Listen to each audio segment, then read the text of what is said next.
Je suis sorti de là, je suis devenu directeur des technologies de l'information pour un syndic de faillite. Oh, c'est Une petite entreprise, 15 employés. OK. J'avais un bureau fermé ainsi qu'une carte d'affaires. J'avais réussi. Dans ma tête, j'avais réussi ma carrière. Carte d'affaires, bureau, c'est fini. What's up, folks? Bienvenue sur Ça se passe. Aujourd'hui, je jase avec Marc-André Lancio, CTO chez Iluxi, un LMS qui facilite le partage de connaissances. On parle de vente d'entreprise, d'autodidaxie, de culture d'entreprise, de santé mentale, d'open source, de modèle hybride entre médias puis produits, mais aussi services puis produits. C'est une conversation vraiment riche qui est basée sur une belle, longue carrière d'entrepreneuriat qui fait juste commencer. Alright, on passe au show. Let's go!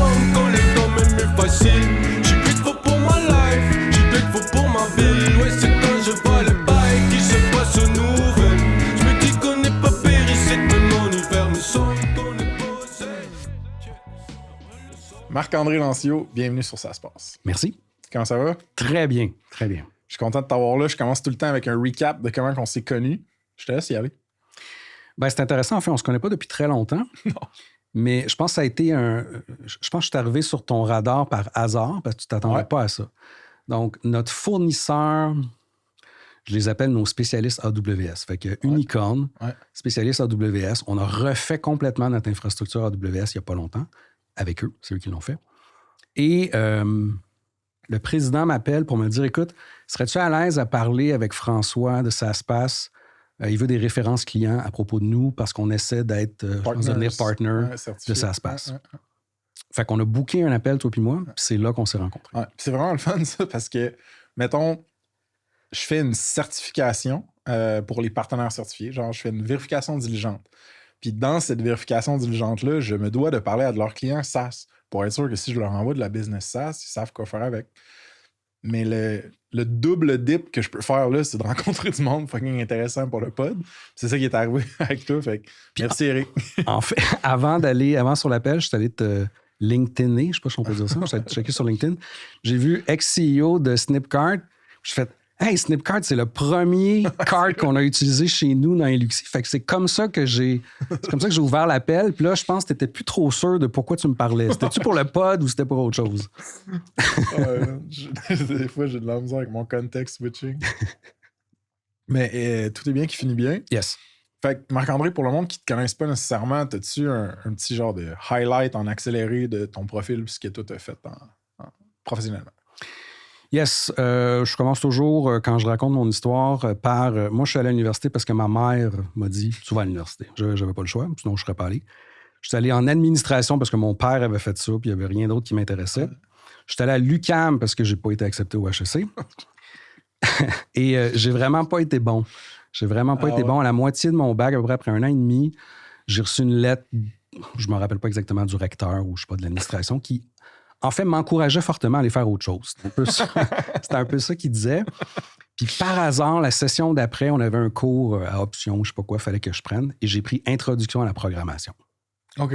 Et ça a changé le reste de ma vie. OK. Pourquoi tu as pris ça? Sais-tu? Vraiment par hasard. Ouais. J'avais peut-être fait un peu de quick basic quand j'étais jeune sur un Windows 3.1, peut-être. Mais je pense que c'était plus par hasard. OK, man. Puis je suis arrivé dans le premier cours, j'ai tripé au bout. C'était un cours sur Delphi, qui est du Pascal Objet. OK, c'est quand même vieux. J'ai tripé, je suis parti chez nous, j'ai lu tout le livre.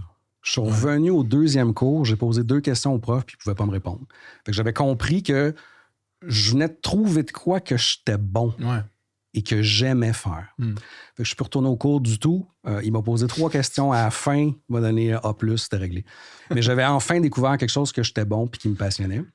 Fait que ça m'a donné un bac en administration avec une concentration en système d'information. Je suis sorti de là. Je suis devenu directeur des technologies de l'information pour un syndic de faillite. Oh, c'est une petite entreprise, 15 employés. Okay. J'avais un bureau fermé ainsi qu'une carte d'affaires. J'avais réussi. Dans ma tête, j'avais réussi ma carrière. Carte d'affaires, bureau, c'est fini. Et ça a été en fait ma seule job. Ma seule vraie job officielle, ça a été ça. Fait qu'après avoir réglé tous les problèmes d'imprimante puis le niaisage d'une petite entreprise, j'avais plus rien à faire. Mon boss m'a demandé de faire un intranet. Écoute, on est en 2002-2003.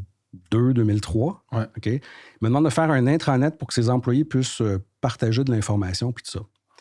Je fouille sur le web comment on fait ça. Là, je tombe sur des CMS, puis PHP Nuke à l'époque, puis l'open source, puis PHP, puis ça. Fait que j'apprends tout ça par moi-même. Le premier CMS que j'ai installé qui a marché, parce que j'en ai installé genre 28, le premier qui a marché du premier coup, c'était Zoops, enfin qu'on ne connaît plus aujourd'hui. Je l'ai installé, ça a marché, j'ai fait l'intranet, tout le monde était content. Parce que là, pourquoi... là, c'est moi ça va paraître que je suis noob, mais pourquoi tu avais besoin d'un CMS pour ton intranet? Parce que nous, ce qu'on voulait, c'est que les utilisateurs puissent se connecter, avoir un profil, avoir un forum pour échanger de l'information. Fait que c'était comme ça qu'on avait besoin. Intranet, parce que c'était comme le mot à l'époque. Là. Ouais. Bon. Mais je vais creuser un mini peu. Genre, t'as-tu toujours eu soit l'inclinaison ou la capacité d'apprendre par toi-même sur des trucs? OK, fait que c'était pas, mettons, spécifique genre au code puis au dev que ça t'a allumé de quoi. T'es quand même un profil autodidacte, mettons. Absolument. Puis tu vois, c'est une des raisons pourquoi j'ai eu un sentiment de l'imposteur très longtemps. Parce que moi, j'ai pas fait le bac en génie logiciel que j'aurais aimé faire, que j'ai jamais fait. Mais oui, j'ai tout appris par moi-même. Puis, on va creuser sur toute cette époque-là entrepreneuriale qui va s'en suivre là, après ta graduation. Mais Iluxi, qui est le chapeau que tu portes aujourd'hui, principalement aujourd'hui. Exact. Peux-tu me faire un genre de elevator pitch pour le monde qui ne connaisse pas? Absolument. Fait que Iluxi, petite boîte, on est une quinzaine d'employés. On était une entreprise de services qui a fait un gros pivot. On est devenu une compagnie de produits. On a un produit SaaS. En fait, on a 2 produits SaaS. Iluxi LMS, qui va bientôt changer de nom, mais bon, Iluxi LMS et Iluxi Campus. Okay. Iluxi LMS, c'est un portail qu'on installe, que les entreprises utilisent pour créer des formations, diffuser les formations auprès de leurs employés, vendre des formations auprès de leurs membres. Donc, ils gèrent tout l'aspect de la formation. Fait que c'est le container qui permet ça. On a Iluxi Campus, qui est du content. Fait que Iluxi Campus utilise la technologie Iluxi LMS, mais on a créé des formations à travers le temps qui sont diffusées dans le Iluxi Campus et on on rend disponible le Iluxi Campus dans plein d'entreprises. Fait qu'on a 70 contenus, 70 formations de soft skills qui est utilisé dans des entreprises. Fait que les entreprises utilisent Iluxi Campus pour former out of the box leurs employés sur 70 formations qui existent. Fait que c'est un peu comme le LinkedIn Learning, mais à plus petite échelle, québécois, en français. Fait que tu as un produit, mais tu commercialises sur ce produit-là aussi du média. Exactement. Fait qu'on a un produit qu'on commercialise et on utilise notre produit pour commercialiser du média en arrière de ça. Y a-t-il bien des LMS qui font ça? Il y a plusieurs LMS qui ont une librairie de cours qu'ils ont achetés ailleurs, mais qu'ils ne produisent pas eux-mêmes. Puis je te dirais, de niveau de qualité un peu plus inférieur. Nous, on met beaucoup d'efforts sur le contenu, ce que les investisseurs n'aiment pas d'ailleurs, parce que ça, c'est du service, bon, blablabla, mais ça marche beaucoup auprès de nos clients. Puis pour ceux qui sont peut-être moins avancés en terminologie SaaS, là, j'essaie d'être plus sensible à ça. De temps en temps, il y a du monde qui m'en parle dans les events, puis tout. LMS, Learning Management System. Exactement. Learning Management System, qui est une industrie qui existe depuis quand même très longtemps. Et là, on est en train de faire le switch dans notre wording vers un LXP, qui est un Learning Experience Platform. Fait que c'est pas juste de suivre une formation. C'est tout ce qui va entourer l'expérience d'apprentissage dans une entreprise. Fait qu'on est vraiment à un autre niveau. Fait que c'est vers ça qu'on s'en va.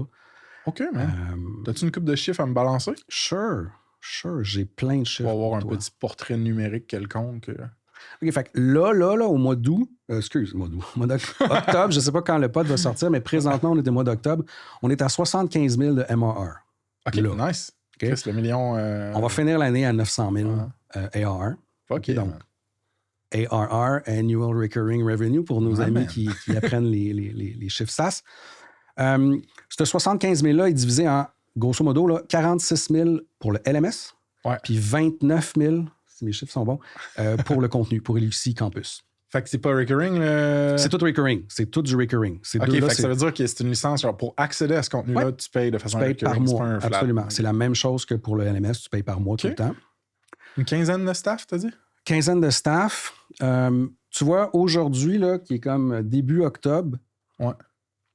non, je reviens. Au mois de septembre, on a closé 15 000 nouveaux MRR.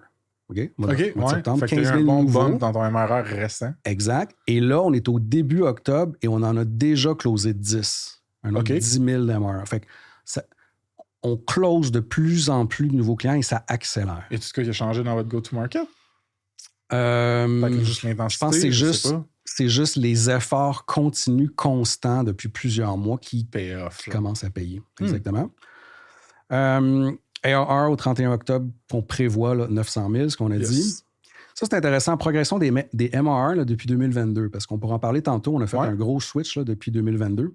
En 2021, on avait 50 000 de ARR. Fait que 50 000 de revenus récurrents dans l'année. Fait que c'est comme moins de 5 000 là, par mois.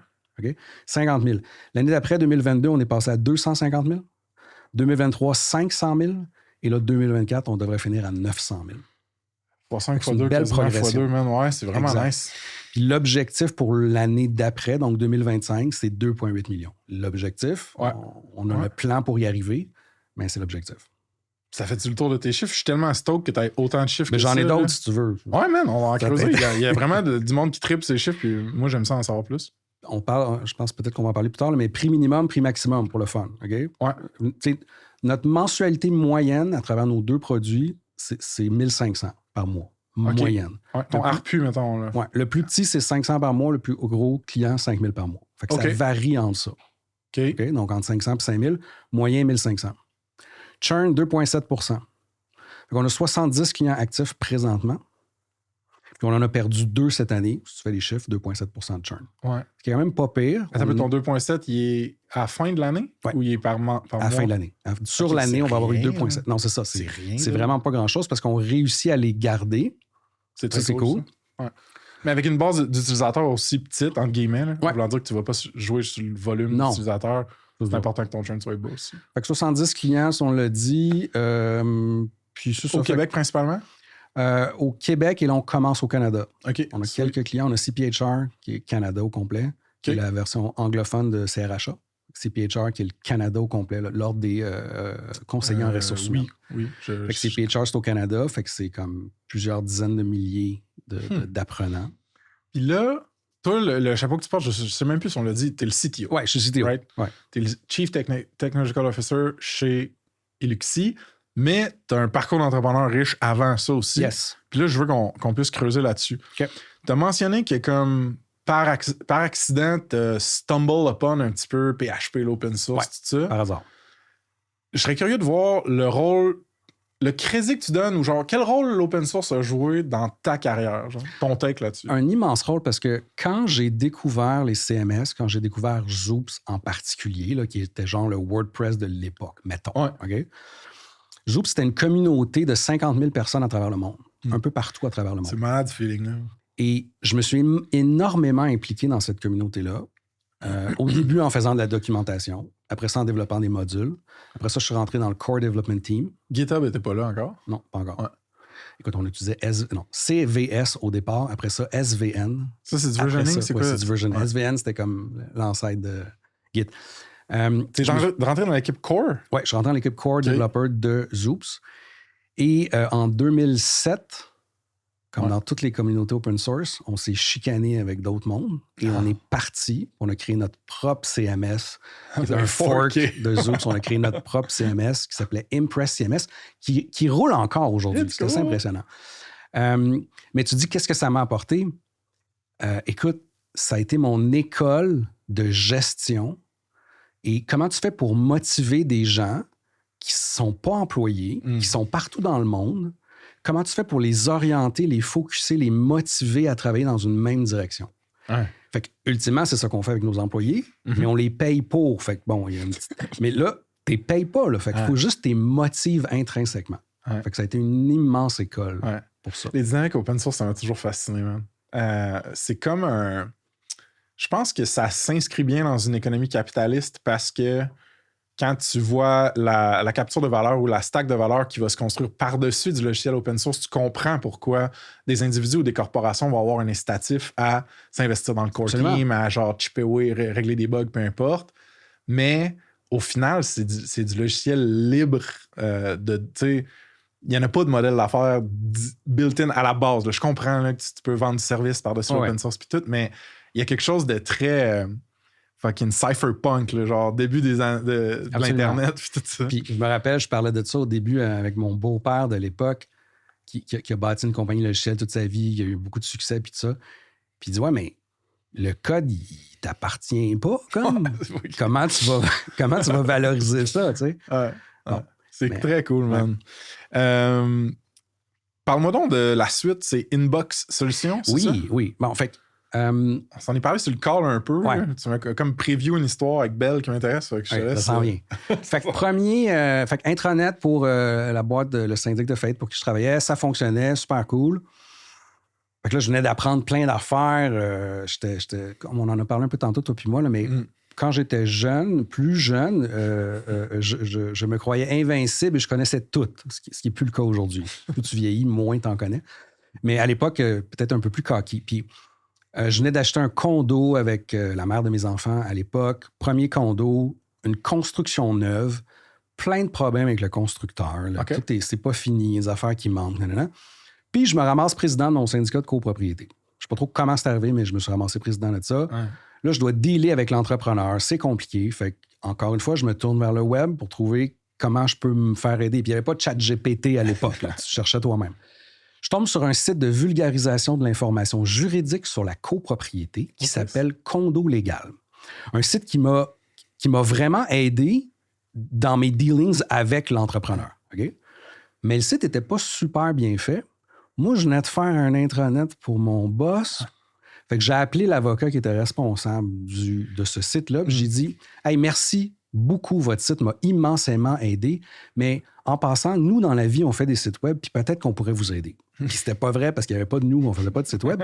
Mais ça a été le premier client. Fait que c'est comme ça que ça a commencé. Fait que je suis allé m'asseoir dans le bureau de mon boss de l'époque. Puis j'ai dit, je pense que je viens de faire une niaiserie, je viens de vendre quelque chose, mais je ne sais pas comment on va charger. Je connais rien. Je connais rien là-dedans. Peux-tu m'aider?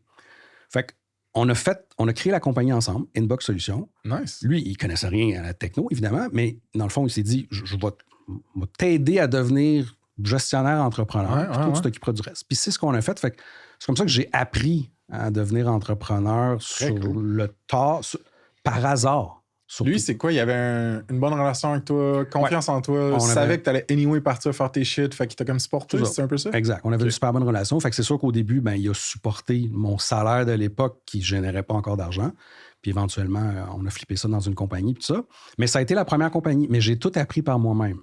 Mais moi, je capote que ça s'appelle Inbox Solutions, que ça n'a rien à voir avec du email. Oui, effectivement. Inbox Solutions, qui a changé après, qui est devenu Inbox International. Oh, let's go. Je trouvais que ça faisait compagnie de transport. Après coup, là, ça fait compagnie de transport. Mais c'est devenu Inbox International. Puis finalement, c'est resté juste avec le Inbox, mais jamais rapport au email. C'était comme in the box. Ouais, c'est ça. C'était quelque chose de facile dans la boîte. C'était une soirée arrosée, je pense, ce jour-là. Fait que... Puis là, quand est-ce que le premier gros client de cette fraîchement fondée compagnie-là arrive? Oui.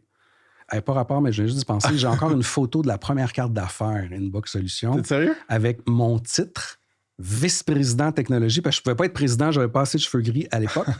Fait que j'étais vice-président, puis j'avais la carte d'affaires. C'est comme, elle est laide, là. Anyway. Tu me l'enverras? Oui, je vais t'enverrai dans les show notes. Oui, tu vas voir, c'est vraiment laide. OK, fait que ça, c'était comme 2002-2003. 2006, j'étais assis autour d'une autre soirée arrosée avec des amis sur notre balcon dans le fameux condo que j'ai parlé tantôt. Puis un de mes amis était directeur marketing chez Bell à l'époque, puis il était responsable des campagnes d'incitatifs auprès des agents de Bell, donc les campagnes d'incitation à la performance. Et en 2006, à peu près, Bell a outsourcé la grande majorité de ses employés de centre d'appel un peu partout dans le monde. Fait que là, mon ami se ramasse à devoir parler d'incitatifs de vente et de campagne à des gens qui sont plus sur le même continent, qui ont presque pas d'email, que tu peux pas les rejoindre facilement. Fait qu'ils disent, on veut faire un genre de site web intranet pour qu'on puisse leur proposer ça. Fait que moi, je lève ma main, je dis, hey, nous autres, on est capable de faire ça, c'est sûr. Il dit, parfait, on va avoir une proposition. All right, folks, petit shout-out à Baseline, partenaire certifié Ça se passe. C'est mes geeks puis doctorants en intelligence artificielle préférés. Ils ont accompagné un paquet de SaaS en AI pour collecter puis valoriser de la donnée, mais aussi pour développer des fonctionnalités puis des automations critiques. Check them out sur saspace.com/partenaire avec un S. Puis l'épisode 41 avec David Beauchemin vaut vraiment la peine. OK, de retour au pod.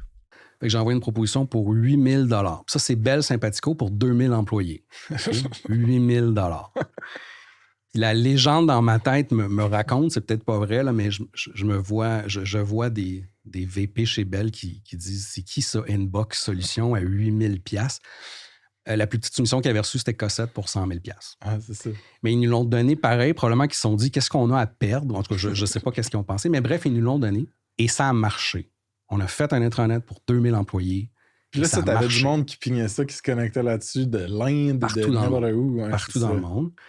Et on a eu beaucoup de succès avec ça pour Sympathico. Après ça, Bell TV en a voulu un. OK. On en a fait la même affaire. On ne l'a pas mis à 8 000 $, celui-là. Bell TV en a voulu un. Après ça, 2009, Bell est le plus gros commanditaire de Jeux olympiques de Vancouver. Il se prépare pour les Jeux olympiques de 2010. Puis là, ils se rendent compte, il faudrait peut-être faire de quoi dans ce cadre-là pour nos employés. Fait qu'en catastrophe, 28 jours avant que ça commence, ils nous demandent de faire un autre portail, mais pour leurs 24 000 employés, de tout ce qui est téléphone, tout le kit chez Bell. OK.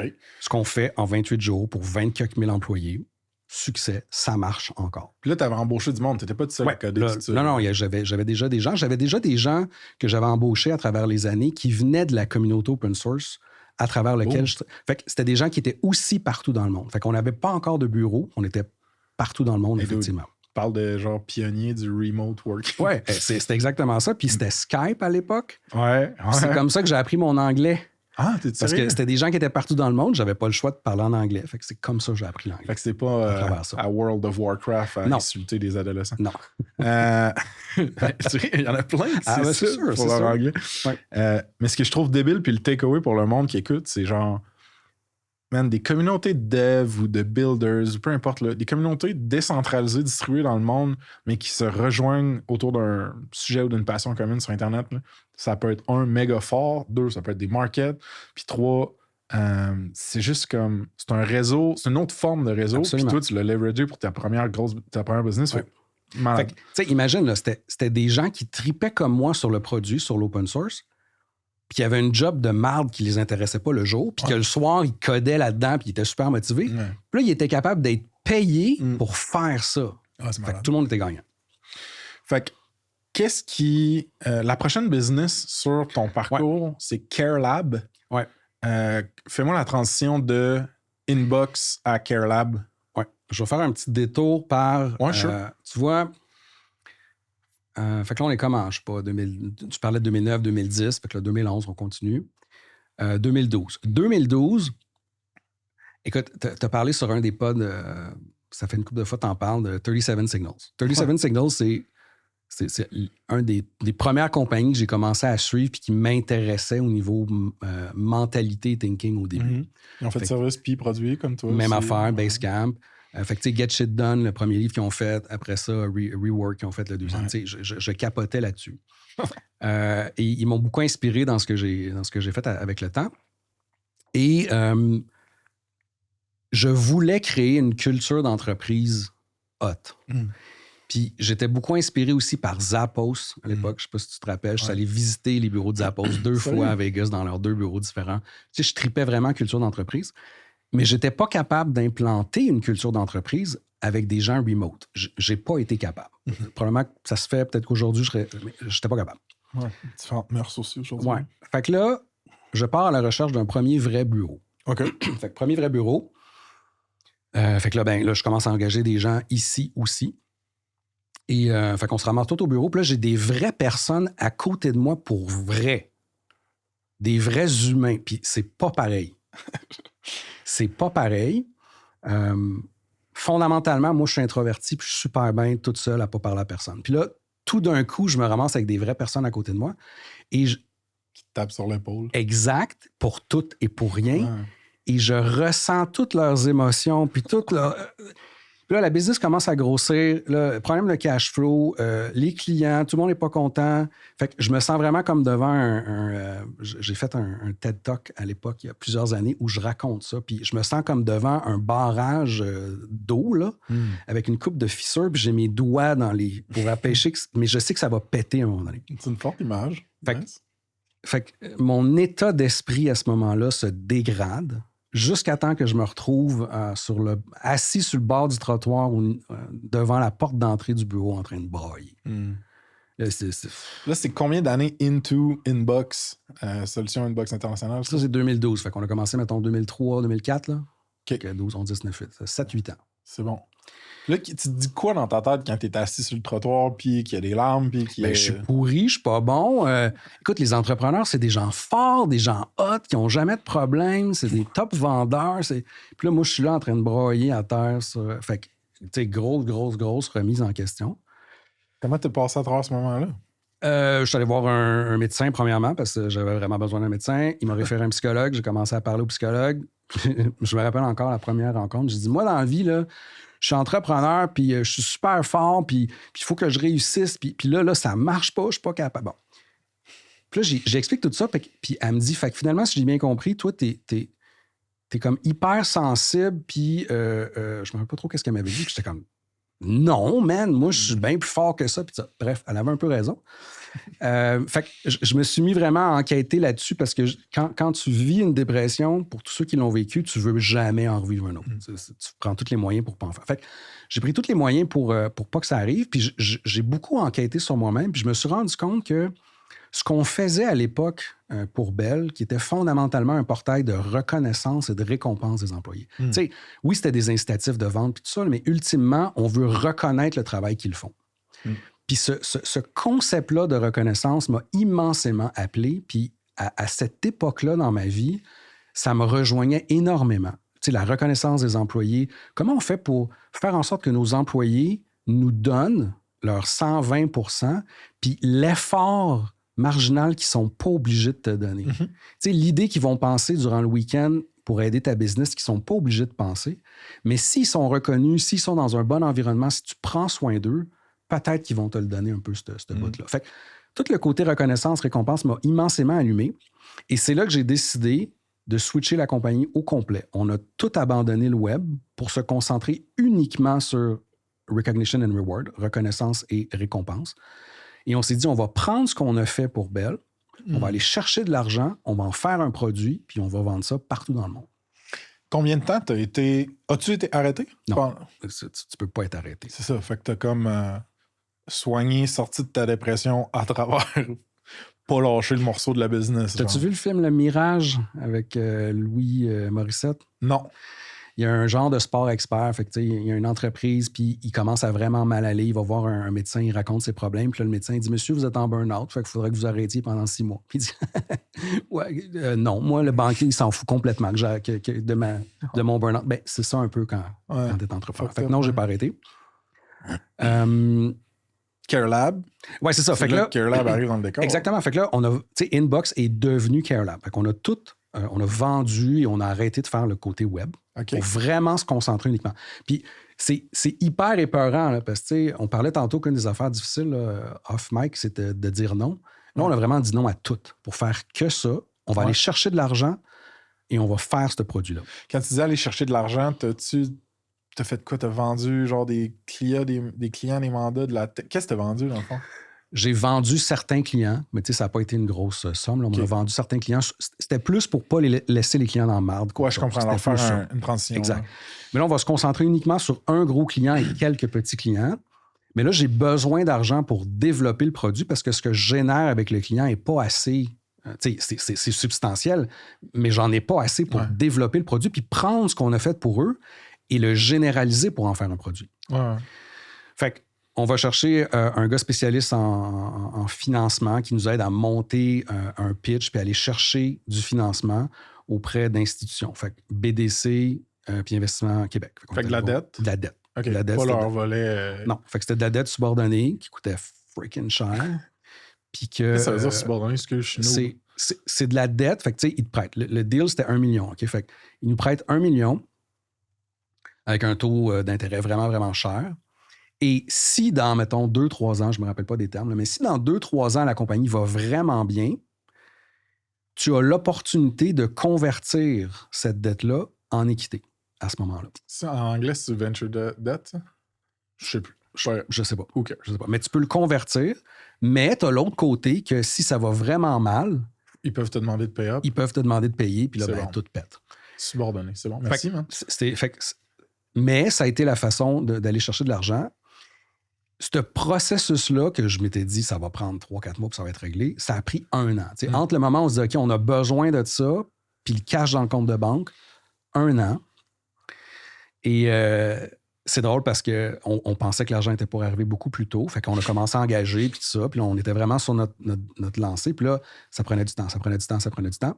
Le cash est arrivé dans le compte de banque. Il restait quelques jours de cash. Fait que on avait la prochaine paye, puis c'était terminé. Après ça, on ne pouvait plus rien faire. Fait que c'est arrivé juste quelques jours avant. Le cash est arrivé. Bon, ça n'a... Qu'est-ce que ça faisait sur... J'ai comme plein de questions avant qu'on passe à l'autre chose.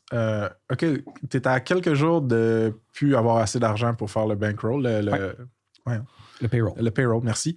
Ça te fait quoi dans ta tête, dans ton corps? Ça? Comment tu te sens, toi, dans ce temps-là, genre? Parce que moi, j'ai pas vécu ça. Je t'en parlais offline, mais... c'est freaking pas cool.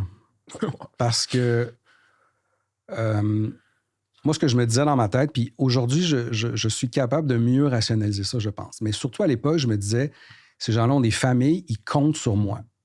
C'est comme le minimum du contrat entre un employé et un employeur, c'est je vais te payer à tous les 2 semaines. C'est le base. C'est la première affaire. Toi, tu vas venir pour faire de la job à tous 2 semaines. Puis là, je m'apprête à plus être capable de faire ça. Ouais. Fait que très, très, très tough.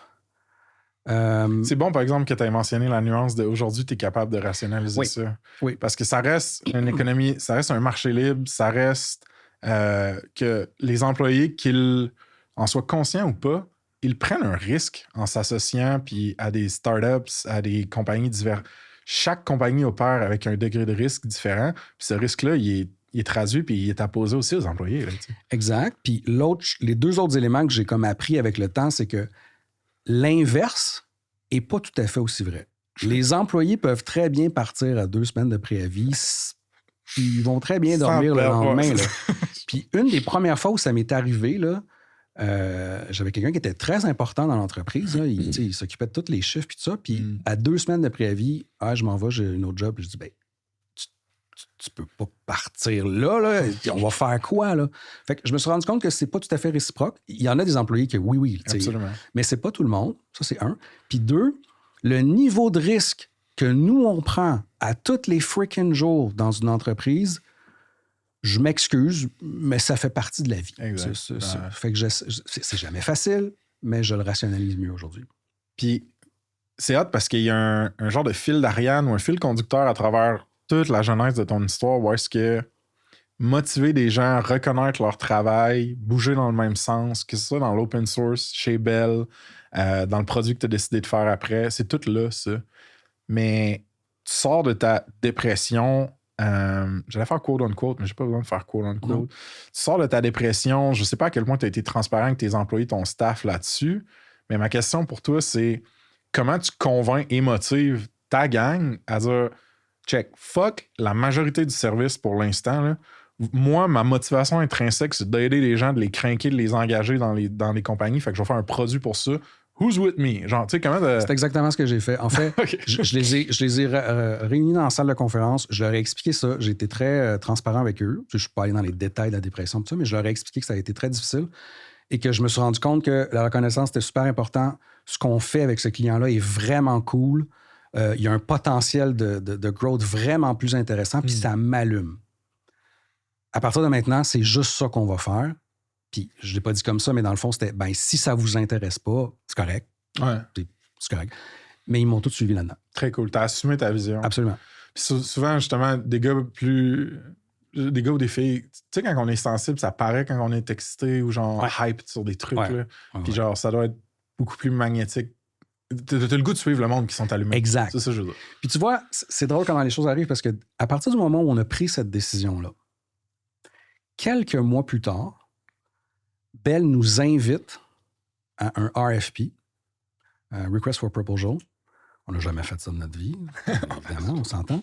Jamais fait ça de notre vie. Et le RFP, c'est pourquoi? C'est le portail qu'on a développé pour eux. Ils s'en vont en appel d'offres pour aller voir, y a-t-il une meilleure solution? Mais ils nous invitent là-dedans, évidemment. Ouais. Fait que c'était pour le portail de reconnaissance et de récompense pour l'ensemble de leurs employés. Fait qu'on a été invité pour le RFP. Fait que là, puis ChatGPT n'existait pas à l'époque, je tiens à leur souligner. Fait qu'on a vraiment travaillé très, très fort pour remplir tout ça. Puis ils ont aimé ça. Ils nous ont invités à pitcher à Toronto. On prend l'avion, on s'en va à Toronto. Puis là, il faut montrer quelque chose qu'on n'a pas encore. Parce que dans l'élément principal dans ce RFP-là, il y a le portail et tout ça, mais il y a une boutique en ligne où les employés vont pouvoir aller acheter du stock avec les points qu'ils auront gagnés dans leurs incitatifs de vente. Fait que là, ils doivent aller acheter du stock là-dessus. On n'a pas ça.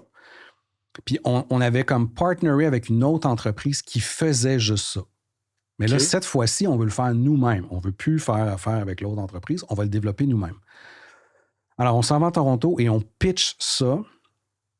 On ne l'a pas, mais on le pitch avec 3 screenshots qu'on avait développés. On avait fait des beaux screenshots. Et on a gagné. Fait qu'on a été probablement très persuasif, j'imagine. Là, tu parles t'es convaincu, tout ça. On a gagné. Fait qu'en gagnant ça, c'était un contrat de 3 ans à 3 millions par année. Fait que ça change la business. Là. Ça, c'est-tu comme une proto-alpha version de CareLab, dans le fond, que tu as pitché? Ou... Oui, exactement ça. C'est exactement ça. Fait que 3 millions par année pendant 3 ans, ça change la game au complet. Là. C'est complètement. Absolument. Fait que là, on continue là-dedans, on continue à développer notre produit. L'argent de BDC et Investissement Québec est arrivé un peu après. L'argent arrive. T'as un gros client. J'ai un gros client. On développe. On réussit à aller chercher CGI. On va implanter notre produit qu'on a créé avec ça, qui s'appelait Encourage.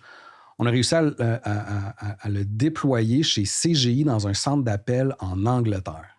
On est allé là-bas pour les aider. Tout ça. On l'a déployé là. Et quelques autres centres d'appel. On était vraiment bons dans les centres d'appel. Fait qu'on a réussi à faire ça, mais aucun de ces clients-là ne générait autant de revenus que le client principal. Jamais. 3 ans plus tard, le contrat vient à échéance. On renouvelle. On réussit à renouveler le contrat. Là, ils nous ont squeezé un petit peu plus, évidemment. Bon, c'est correct. Un autre contrat de 3 ans. Et là, on venait de recevoir le cash de la BDC. Ça faisait comme quelques mois qu'on avait reçu le cash. Fait qu'on a sécurisé le gros client. On a le cash de la BDC.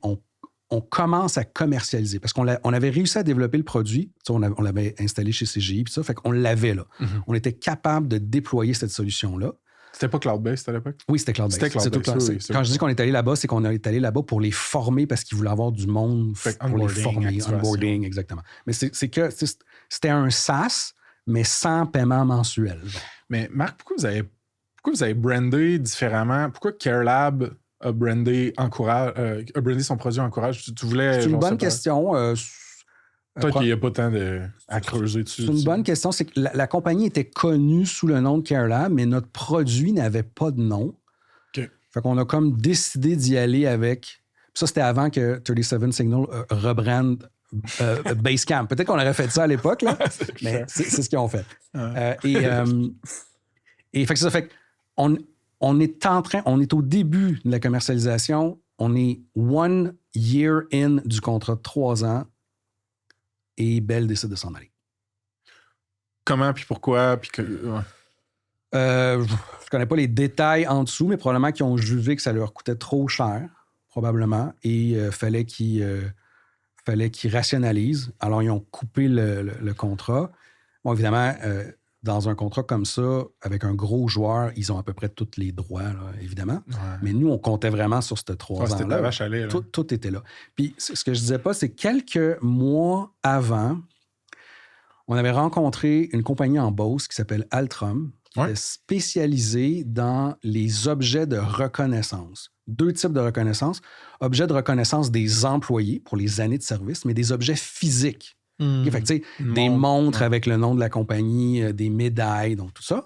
1. Et 2, l'autre portion de leur business, c'était des objets de reconnaissance pour célébrer les deals financiers. Fait que tu lèves $1 milliard, tu donnes tout le temps des objets aux gens qui ont participé. Fait qu'eux étaient très, très forts là-dedans.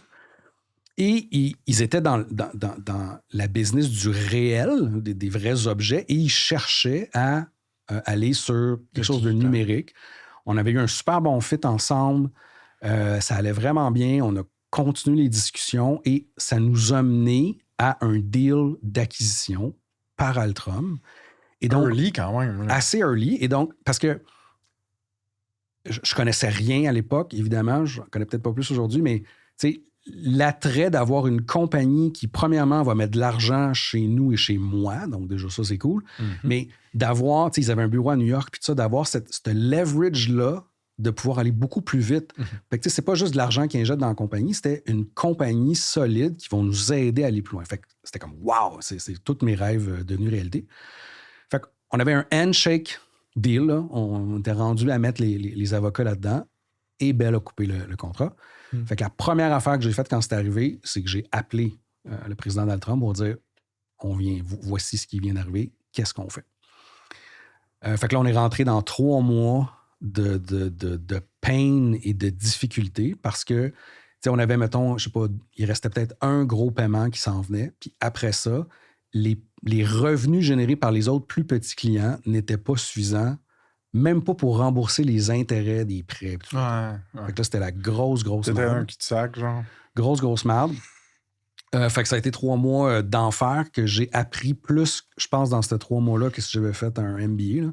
J'ai appris énormément dans ces 3 mois-là. Finalement, on a réussi à vendre les actifs à Altram. Fait qu'on a sauvé les emplois, la technologie, les clients. Parce que, tu sais, CGI, puis ça, les clients-là, ils disent, ben là, tu vas-tu comme fermer de main, là? On a réussi à sauver les clients, la technologie, puis les emplois. Puis on est allé chez Altram. C'était pas ton jeu numéro 1, mais en même temps well played, je pense. J'étais content parce que ça... Ben, ça a sauvé des emplois. Juste ça, j'étais content. Ouais. Et surtout, les clients. C'est ça, j'étais vraiment content. Mais c'était pas le play, là. Tu sais, comme je te disais, j'ai entrevu pendant quelques instants la possibilité que ma vie change pour vrai. Et là, c'est pas ça qui est arrivé. C'est correct, c'est juste une question de temps. Tu parles en termes de liberté financière. Oui, absolument. Financière. Exact. Fait que j'ai fait la transition chez Altram. Fait que je m'occupais de ce bout-là, d'encourager tout ça chez Altram. Mais dans la vie, je suis pas super bon à être employé. Fait que je suis resté 8 mois. Après ça, je suis parti. Et je suis reparti from scratch. Puis partir from scratch, là, c'est vraiment cool parce que tu n'as plus aucune attache à rien. Tu peux vraiment te réinventer puis faire ce que tu veux. Fait que, bon, on avait besoin de revenus, évidemment. Petite boîte de consultation, 3 leaderships. Je ne savais pas trop comment on s'appelle. C'était la 3e compagnie. J'aimais le leadership. Fait que 3 leaderships. 3 leaderships. Bon. Mais fondamentalement, ce qu'on faisait, c'est du marketing numérique, de la consultation IT. Là, un peu tout mes connaissances que j'avais. Tu consultais pour d'autres services? Consultais pour d'autres compagnies. Après ça, après quelques mois, j'ai engagé une première employée. Okay. Puis dans la première année, on a quand même généré comme 300 quelques mille de revenus dans la première année. Et dans la première année, j'ai closé plus de clients que dans toute notre histoire chez CareLab. Ouais, mais si tu vendais pas la même affaire. C'est ça, on vendait pas la même affaire. Fait que un an après, on avait généré 300 à peu près de revenus. Puis c'est drôle parce que le petit bureau que j'ai pris à l'époque, c'était chez WeWork à l'époque, avant que ça chie là, chez WeWork. Mais WeWork, Place Ville-Marie, petit bureau, une place. Après ça, j'ai pris un bureau comme 4-5 places. Puis à côté de notre bureau, il y avait un gars que j'avais rencontré via l'école d'entrepreneurship de Beauce. J'ai fait l'école d'entrepreneurship de Beauce. J'ai fait l'école de 2014 à 2016. La fin de l'école d'entrepreneurship de Beauce 2016, ça a été la fin de CareLab aussi. Fait que ça a comme été vraiment... La fin a été vraiment weird, mais j'ai immensément appris là-dedans. Là. Bref, bureau à Place Ville-Marie, juste à côté d'un gars que j'ai rencontré justement à cause de l'école d'entrepreneurship de Beauce, Philippe Richard Bertrand. Quand j'ai voulu aller à l'école, on m'en avait parlé, puis là, j'ai posté sur Facebook. Qui déjà allé? Pouvez-vous me dire ce que vous en pensez? Puis lui, que je ne connaissais pas, m'a écrit. C'était sur Twitter à l'époque. Ouais. Il m'a écrit. Il dit, appelle-moi, je vais t'en parler. Fait que je l'ai appelé un dimanche matin. Il était dans la game de soccer ou football de son fils, je ne sais pas. Puis il m'en a parlé. Puis il m'a convaincu. Fait que je me suis inscrit, puis je suis allé. On est comme resté toujours en contact. Et là, bureau que je prends en Place Ville-Marie, juste à côté, Amplio Stratégie, c'est lui et Geneviève Desautels. Fait que les 2 associés de Amplio Stratégie, boîte de consultation, juste à côté de moi, c'était lui. Fait qu'on s'est comme revus là. Puis on a commencé à s'échanger des mandats. Moi, j'avais des affaires qu'on faisait que lui avait besoin pour ses clients et vice-versa. Fait qu'on a commencé à s'échanger de la business. Et ce que je ne savais pas à l'époque, c'est que ces deux personnes-là avaient aussi démarré une autre entreprise qui s'appelait pas Eluxi, qui s'appelait Univers Interactif. C'était le premier nom. Qui allait devenir Eluxi. Mais donc, ils avaient démarré une boîte qui s'appelait Univers Interactif, qui était Eluxi. Au même titre que toi, avec CareLab, Inbox, tu as fait du service. Là, ensuite, tu as starté CareLab. Tu as fait du service, mais tu as dit non, je vais faire un produit. Oui. Eux, c'était une boîte de service qui ont aussi commencé à développer un produit. Ils avaient une idée de produit, fait qu'ils ont essayé, puis on fera la genèse de ça dans quelques instants, mais juste finir là-dessus. On s'est croisés là. On a commencé à s'échanger de la business. Amplio Stratégie a décidé après ça d'acheter 3 Leadership. On dit on t'achète, viens chez nous. Fait que là, je suis devenu le 3e associé. OK. Fait que dans le fond, tu sais, M&A super simple, là. 300 000 de revenus, 3 Leadership. Eux, je sais pas, mettons, 700 000 de revenus. Un plus l'autre, je suis rentré avec 25 % des actions. Fait que ils m'ont donné 25 % des actions de cette compagnie-là. Puis là, ensemble, on valait comme 1,4 million. Fait que je suis rentré là pour m'occuper de tout ce qui était numérique puis de les mandats de consultation numérique. Mais ce que Philippe avait en arrière de la tête que je savais pas, c'est qu'il y avait des problèmes dans Eluxy au niveau de la tech. Puis c'est ça qu'il voulait aller chercher chez moi. OK. Tout doucement, ils ont commencé à me parler d'Eluxy, puis je trouvais ça intéressant. L'idée était cool, puis là, je voyais les problèmes qu'ils avaient au niveau de la tech. Puis tout doucement, il m'a comme amené là-dedans, et c'est devenu après, là, j'ai fait le Mais au moins, c'était de bonne foi dans la mesure où, genre, il savait que ça te ferait triper, ce genre de truc-là, que ça fitait ton profil. C'est clair. Puis toi, c'est pas nécessairement engagement et reconnaissance, mais c'est empower, supporter les employés, tu vois, ce qui est intéressant, c'est que dans le temps de CareLab, là, je mettais énormément d'efforts à créer une culture d'entreprise extraordinaire. Pour moi, c'était super important. On parlait off-mic de Zappos, ce genre de compagnie-là. Ça m'inspirait énormément. Fait que j'ai travaillé très, très fort à créer une culture d'entreprise. Dans Eluxy, j'ai rien fait. Souvent, c'est ça. Puis je l'ai.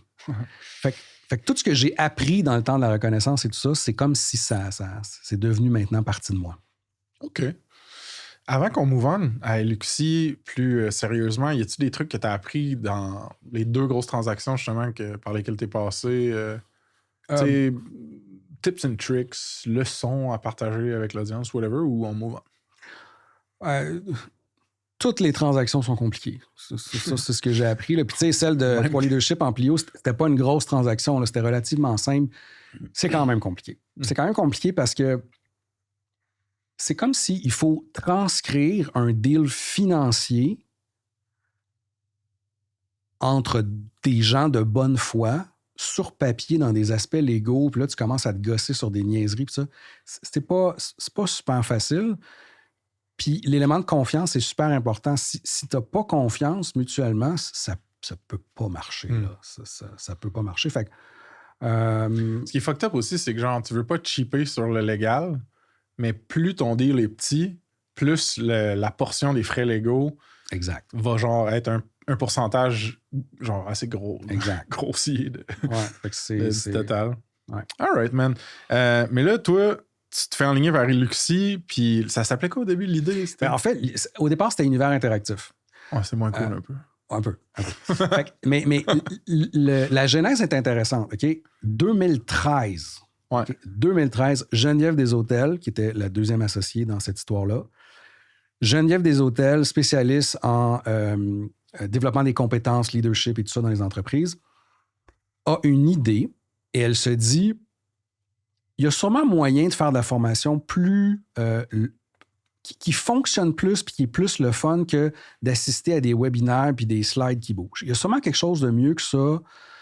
Puis aujourd'hui, je ferai la comparaison avec, regarde l'attrait que les gens ont devant TikTok, là, puis comment c'est addictif. Là. Ben, c'est un peu l'idée qu'elle s'est donnée, c'est comment on pourrait faire ça, mais pour de la formation. Et l'idée qu'elle a eue, c'était inspirée d'ailleurs de, je ne sais pas si tu as connu ça, les livres dont vous êtes le héros. Tu connais ça? Bon. J'ai triché à ça. Ben oui. Fait que l'idée, c'était ça, c'était de dire, on va créer une formation où on va raconter une histoire. OK. Puis on va poser des questions aux leaders, aux gestionnaires. Puis là, on va lui dire, tu fais quoi, toi? Tu t'en vas là ou tu t'en vas là? Puis selon où tu vas t'envoyer, l'histoire va changer. Fait que tu vas vivre et tu vas voir les répercussions de tes décisions. OK. Avec des KPI qui vont bouger. Fait que tu vas voir l'impact de tes décisions. Fait que ça, c'était l'idée. On a appelé ça jeu immersif à l'époque. L'idée, c'était ça. OK. Puis de mettre, dans le fond, les gestionnaires, les leaders, devant des vraies histoires, des vrais faits. Puis c'est comme si tu pratiquais ta job de gestionnaire et de leader devant un jeu. C'est ça, il faut quand même que le ICP, Ideal Customer Profile, soit un ou une employé réceptif à ce type de formation-là. Là. On s'entend que c'est pas des chauffeurs de lift qui vont genre faire exact. On est plus, fuck you avec ton livre. On est dans du service, on est dans des skills, soft skills, puis tout ça. C'est ça. Fait que, elle va pitcher ça aux Dragons en 2013, alors que les Dragons sont hyper populaires à cette époque-là. Elle va pitcher ça devant les 5 Dragons. Les 5 sont intéressés. Les 5 sont intéressés à investir, mais pas à développer le produit, à le commercialiser. Et là, elle n'a pas de produit. Elle a une idée. C'est tout. Fait que c'est resté comme ça. Puis elle n'a pas un profil tech. Là, genre, elle n'a pas un profil tech. Elle ne veut pas le builder, mettons. Fait que ça reste comme ça. Il n'y a rien qui se passe pendant 2-3 ans. 2016, elle rencontre Philippe Richard Bertrand, qui vient de vendre sa compagnie de l'époque en tech. Puis elle raconte ce qu'elle veut faire avec l'univers interactif Iluxi. Il trouve ça cool. Il se dit, la meilleure façon de financer un projet, c'est d'aller chercher un client. Fait qu'il est allé cogner à la Banque nationale, puis il a fait financer le développement du MVP par la Banque nationale. All right, folks, petit shout-out aux chiffres, partenaire certifié, ça se passe. Une firme comptable tech-enabled qui organise vos finances. De la comptabilité cloud à la paye, à la fiscalité, c'est le bras droit de l'entrepreneur tech. Ils ont aidé un paquet de SaaS bootstrapped ou fundé. Check them out sur saspace.com/partenaire avec un S. Puis manquez pas le show 74 avec Jean-Gab sur le pricing. OK? De retour au pod. Là, je t'interromps. Tout le monde qui écoute, là, Marc a dit ça comme si c'était bien simple puis une notion genre connue de tous, là, mais genre, on va le répéter, la meilleure manière de financer un produit puis un MVP, c'est de trouver un client. C'est toujours ça. Toujours. C'est pas de faire un crypto coin, c'est pas nécessairement de lever du cash. C'est pas de la dette, c'est pas du VC, c'est de trouver un vrai client. Vends des maquettes, une idée, puis de l'enthousiasme, puis genre, pogne ce cash-là, puis build de quoi sur le Parce que le vrai client, t'as pas besoin d'y remettre son argent après, contrairement à la banque, contrairement au VC qui veut 8 fois, 10 fois son... Okay? Et 2, tu vas apprendre de ce client-là. Fait qu'on a développé le premier MVP, le premier jeu immersif qu'on a développé, habilité de gestion. Okay, fait habilité de gestion pour les gestionnaires. Et la Banque nationale déploie ça auprès de 800 gestionnaires du Canada, tous des clients de eux, à l'intérieur d'un gros événement qui s'appelait le Camp BN de l'époque. Mais bref, on réussit à déployer ça devant 800 personnes qui testent ce jeu-là. Écoute, c'est sur un iPad, c'est la première version, c'est la V1, la première affaire. Et ça marche. Les gens triplent là-dessus. Okay. Et là, on est capable, après ça, je n'étais pas là à l'époque, ils sont capables d'aller cogner BDC et Famessor qui vont investir, qui vont prêter 150 000 à la compagnie ensemble. Ils vont prêter 150 à Iluxi pour développer le vrai produit. Là, on avait un MVP, il faut développer le vrai produit. Fait que là, 150 arrivent. Philippe et Geneviève décident de confier un mandat de développement à une boîte externe parce qu'ils n'ont pas la compétence interne de faire ça. Ils n'ont pas l'expertise. Boîte de développement externe. Et là, ils leur disent, bon, voici ce qu'on a besoin. On a besoin d'une plateforme qui va pouvoir héberger ces jeux-là puis propulser le tout, puis ça. Fait que ils brûlent le cash là-dedans. Ils vont chercher d'autres cash, leur poche. Ils brûlent du cash. Classic Founder, c'est pas nécessairement technique aussi. Hein? En fait, c'est le cas classique. La boîte de dev comprend pas ce que les clients disent. Puis les clients n'ont aucune idée de ce que la boîte de dev dit et fait. C'est classique. Fait que là, le cash est brûlé. Il n'y a plus d'argent. Ils ont réussi à closer un premier vrai client, qui est le Conseil interprofessionnel du Québec, pour lesquels ils ont développé 2 formations immersives. Okay, que le client a payé pour. Fait qu'ils ont développé, là, fait que ça coûte cher à faire, mais ils l'ont développé. Mais ils n'ont pas de plateforme pour propulser ça. Parce que ça ne marche pas avec la boîte de dev qui a développé ça. Là, on est genre juillet 2018, mettons, juillet-août 2018, à peu près l'époque où 3 Leadership rentre dans Biostratégie. Toi, t'arrives dans le décor. Moi, j'arrive dans le décor. C'est bon. Là, on est comme, après ça, à l'automne 2018, ça ne marche toujours pas. Novembre, décembre, ça ne marche toujours pas. Puis il faut lancer le client le 7 janvier 2019. Fait que le CIQ qu'on a closé comme client, il faut absolument qu'on lance leur formation. Les formations, on les a, mais on n'a pas de plateforme pour faire jouer ça auprès de toutes leurs employés. C'est quoi le delta de temps que tu as entre où tu es rendu et quand il faut le lancer? Tu as dit 1 mois à peu près? Ou? Ben, en fait, c'est qu'il faut lancer le 7 janvier et au mois de décembre, ça ne marche toujours pas. OK, c'est bon. La plateforme ne marche pas. Fait qu'il te reste moins d'1 mois. Fait que Fait que je rencontre... fait que moi, j'arrive dans le portrait. C'est là que Philippe m'a dit, peux-tu faire de quoi? Peux-tu nous aider? Fait que je m'en vais rencontrer la boîte. Puis là, je vois clairement qu'ils ne se comprennent pas. Fait que là, je commence à traduire. Puis ils commencent à se comprendre un peu plus. Mais plus j'avance dans le projet, plus je me rends compte c'est impossible qu'ils vont être prêts pour le... C'est impossible. Impossible. Puis là, si on se plante là-dessus, on perd notre premier vrai client. On n'a plus de cash. C'est l'enfer. Fait que plus ça avance, plus je me rends compte que ça ne marchera pas. Fait que pendant le temps des fêtes 2018, les 2 semaines de congé dans le temps des fêtes, je me rappelle, j'étais dans un chalet dans le Nord. Je me suis dit, fuck it, je vais le faire. Fait que je l'ai codé moi-même et ça a marché. On a lancé le 7 janvier sur cette nouvelle plateforme-là, puis on a arrêté de travailler avec l'autre business. Hey man, ça remonter les manches puis snapper des fois, là, c'est ça qu'il faut. Je trouve ça malade.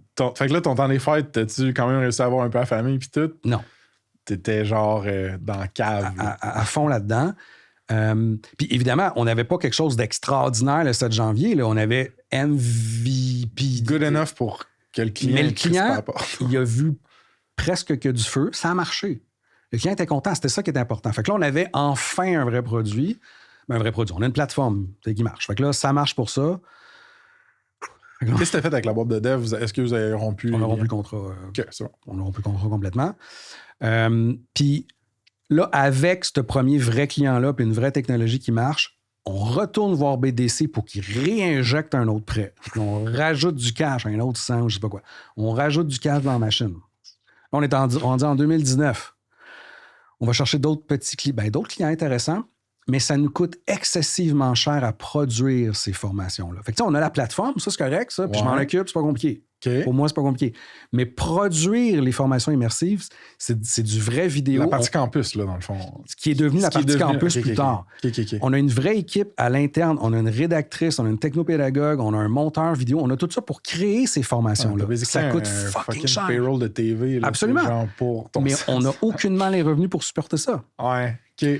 Fait que fin 2019, début 2020, ah oui, puis je l'ai pas dit avant, là, mais qui nourrit le cash pendant ce temps-là, parce qu'on n'a pas de cash dans Illuxi, c'est Amplio Stratégie. C'est la boîte de consultation qui... Toi, tu es devenu partner dedans. Exact, qui était hyper profitable, mais qui, à tous les mois, faisait un chèque à Illuxi.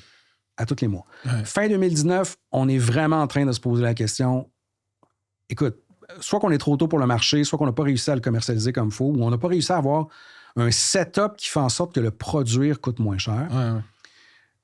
Puis à côté, on a une boîte hyper profitable de service. Là, pourquoi on se fait chier avec ça? Fait on était vraiment sur le bord de mettre la clé dans la porte.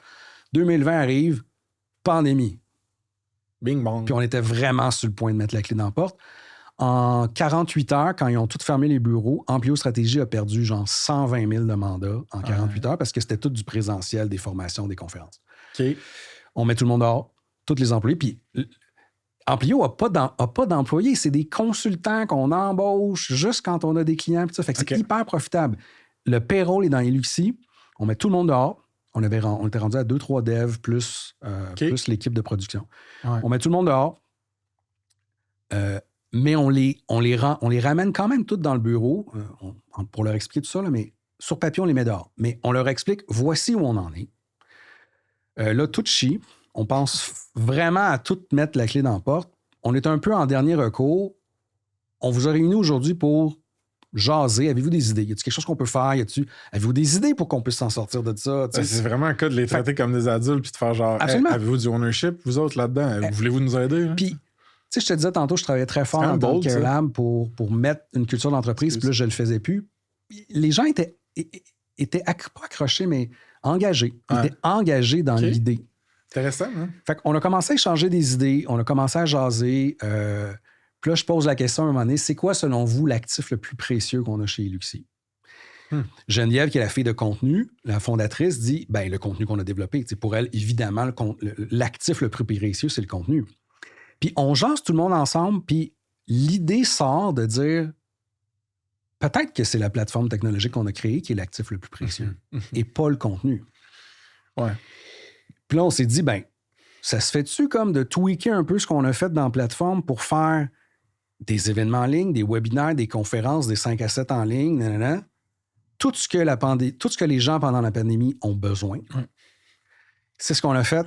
Après quelques semaines, on a embauché tout le monde. Le premier qu'on a fait, c'était une assemblée générale annuelle, je me rappelle, en ligne. Premier client dans cette dynamique-là, assemblée générale annuelle. Sur Zoom, mais on a utilisé notre plateforme pour que les gens puissent s'inscrire, se connecter, puis tout ça. Fait qu'on la plateforme faisait tout ce qu'il y a autour de la conférence en ligne. On utilisait soit Zoom ou autre pour hoster le tout. Et ça a tellement bien marché qu'on a réengagé tout le monde, puis on a réengagé plein d'autres mondes. Fait que pendant ces 2 années-là, 2020, 2021, 2022, on a développé un shitload de fonctionnalités. Parce que chaque client qui avait un événement voulait quelque chose de particulier. C'est le service encore. On s'en sort pas, là, OK? Ouais, là, c'est du Frankenstein quasiment. Mais... Exact. Fait que là, on a développé des 5 à 7 en ligne, des espaces de sponsorship, des partners. Tout, pense à un événement en présentiel que tu fais, là, bon, on l'a tout mis en ligne, on a tout fait. Fin de la pandémie, le virtuel commence à dropper. On voit très bien que ça s'en va à dropper. Fait que encore une grosse remise en question. Premièrement, là, on a un fucking gros payroll parce qu'on a engagé beaucoup de staff pendant ce temps-là. Là, on brûle encore trop de cash. Et on se dit, qu'est-ce qu'on fait? Parce qu'avec ce qu'on avait développé, ce qui était cool, c'est qu'on avait beaucoup de choses qu'on pouvait faire. Mais qu'est-ce qu'on fait? Planification stratégique. Je me rappelle encore, on était dans on commence le processus de planification stratégique. Puis je me rappelle, on était dans un hôtel, je me rappelle pas où, avec toute l'équipe, avec un consultant qui nous aide à faire ça. Puis on fait un exercice, on est en 4 équipes. Donc on est 10 en 4 équipes, aux 4 coins de la pièce, avec un tableau. Puis ensemble, on brainstorm sur qu'est-ce qu'on fait. T'sais, votre équipe, là, qu'est-ce que vous arrêtez de faire dans Iluxi? Puis on focus sur quoi? Puis pourquoi? Puis qu'est-ce qu'on fait? Trimer dans le gars, puis focuser. C'est qu'on a 4 équipes. Puis c'était vraiment à l'opposé dans la pièce. Là. Moi, Philippe, l'autre bord, dans l'autre coin de la pièce, on arrive toutes les deux avec une vision complètement opposée de où on veut aller. OK. Lui, il veut continuer dans le service, continuer dans la consultation. Moi, je dis non, on fait un SaaS avec ça, man. On fait un vrai produit. J'y rêve depuis que j'ai commencé. Moi, je veux faire ça. On a tout pour le faire, mais on ne l'a jamais fait pour vrai. Là, on ne connaissait pas ça. Lui vient du monde de la consultation. C'est sûr que c'était plus facile pour lui aussi. Absolument. Fait que diamétralement opposé. Fait que là, ça a causé un gros tumulte à l'intérieur de l'organisation parce que là, comme les 2 partenaires principaux, Geneviève avait quitté à ce moment-là. Okay. Fait que 2 partenaires principaux, qu'est-ce qu'on fait? Fait que grosse remise en question, gros tumulte pour finalement, après tout ça, quand ça s'est calmé, décider de dire « fuck off, on le fait. On va... » Puis on s'est dit, OK, dans toutes les features qu'on a, qu'est-ce qu'on prend qui est le plus porteur selon nous? Iluxi vient du monde de la formation, vient du learning and development, développement des compétences. C'est notre DNA à la base. Fait que faire des événements en ligne, on ne veut plus faire ça. Il n'y a plus personne qui veut faire ça. C'est l'enfer. C'était comme un détour de survie. C'était un détour de survie, exact. Mais on a toutes les features pour de la formation en ligne puis d'en faire une expérience de formation. On focus là-dessus et on s'est dit, on va diminuer le service pour faire que ça. Fait qu'on amorce cet immense pivot-là en 2022. Puis c'est là qu'en 2022, on a genre 5000, 4000 codes de MR1 par mois, à peu près. Là. Fait qu'on commence cette transformation-là en 2022. Ben, OK, c'est malade, man. Ce que je veux que le monde en retienne aussi de tout ce que tu es en train de dire, c'est genre, tu sais, la vieille image de genre, l'illusion du progrès, c'est une flèche qui monte par en haut comme ça, mais au final, c'est comme un spaghetti qui fait... Absolument. Avant de te rendre à genre un beau million rond en revenus annuels récurrents, puis à être fier de ton produit qui se self-serve, puis que tu as un canal d'acquisition sticky, ça se peut que ça soit fucking messy. Puis genre, si tu rewind les 40 dernières minutes, puis tu réécoutes ça en accéléré, tu vas voir toutes les nooks and crannies, c'est quoi le style? Whatever. Les détours que Marc a fait avec sa gang pour se rendre à ça, tu sais. Ouais. Puis souvent, il n'y a pas un genre de chemin crystal clear, blanc comme neige, de genre, c'est du code qui est développé en produit. Souvent, le service et le produit sont genre hybrides, puis c'est de plus en plus présent dans les histoires que je raconte sur le pod, puis avec les gens que je rencontre. Fait que je suis comme, hey man, embrace le messiness pendant un bout de genre, puis ça se peut que ce soit long que tu le figure out. Et tu parles souvent dans le pod, j'ai écouté plusieurs fois, puis tu parles souvent de product market fit, puis tout ça. Dans la vraie vie, là, j'ai pas l'impression qu'il y a beaucoup d'entreprises qui ont le luxe de tester c'est quoi le meilleur product market fit. Tu le fais par nécessité. Faut te sauver, ouais. Tu sais, à moins que tu aies 20 millions dans le compte de banque d'un VC puis que tu peux checker plein d'affaires, dans la vraie vie, tu essayes des affaires pour survivre, puis il y en a une là-dedans qui marche. 100% d'autres. Non, mais c'est vraiment hot. J'ai le goût que tu me parles un peu de l'industrie, parce que là, vous avez décidé de amincir le focus, puis le scope, puis de dire, OK, on fait un SaaS, tu vas avoir Iluxi Learn, puis Iluxi Campus. C'est-tu des réflexions que vous avez eues de dire le marché ressemble à quoi? Y a-tu beaucoup de compétition? On va-tu commencer au Québec? On va-tu, tu sais, parle-moi un petit peu du marché d'un point de vue de fournisseur logiciel, de formation, engagement, employé. OK, on a eu effectivement beaucoup de discussions, on a enquêté beaucoup là-dessus. Quelques chiffres intéressants, là. Learning and Development, là, le marché du développement des compétences, au Canada, c'est 19 milliards par année, juste au Canada. OK. Et fait, c'est un gros marché. C'est un pas pire temps. Ça augmente, c'est une croissance de 20% par année. Okay, fait que ça continue de grandir.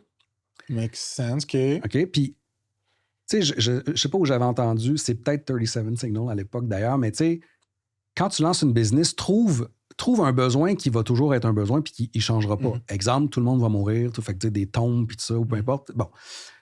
De la formation, honnêtement, là, j'ai de la misère, je ne suis pas super bon à prévoir le futur, mais j'ai de la misère à entrevoir qu'on va arrêter de former les gens. Ouais, je comprends. Parce qu'on a besoin d'une highly skilled workforce de plus en plus. Fait qu'on n'arrêtera pas. Peut-être que ça va changer la façon. Intéressant. Mais on n'arrêtera pas de les former.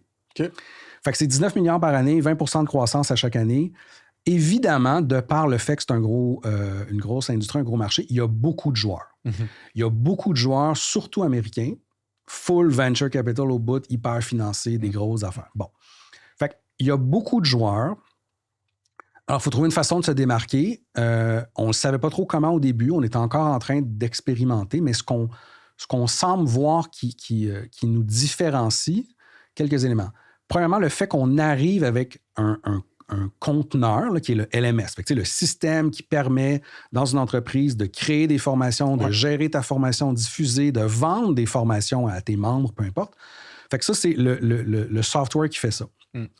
Mais à côté de ça, ce qu'on a fait, c'est qu'on a pris notre même software qu'on a développé pour en faire un autre produit qu'on a appelé le Iluxi Campus, qui est la même technologie, mais à travers lesquels on a shooté tous les contenus de formation qu'on a développés à travers le temps avec Iluxi. Donc, on a deux produits. On a le produit pour que tu puisses gérer toi-même la formation, donc ton contenu, tu vas le gérer toi-même. Mais si tu veux, on a 70 formations que tu peux shooter dedans, day one, et que tu peux diffuser à ta gang.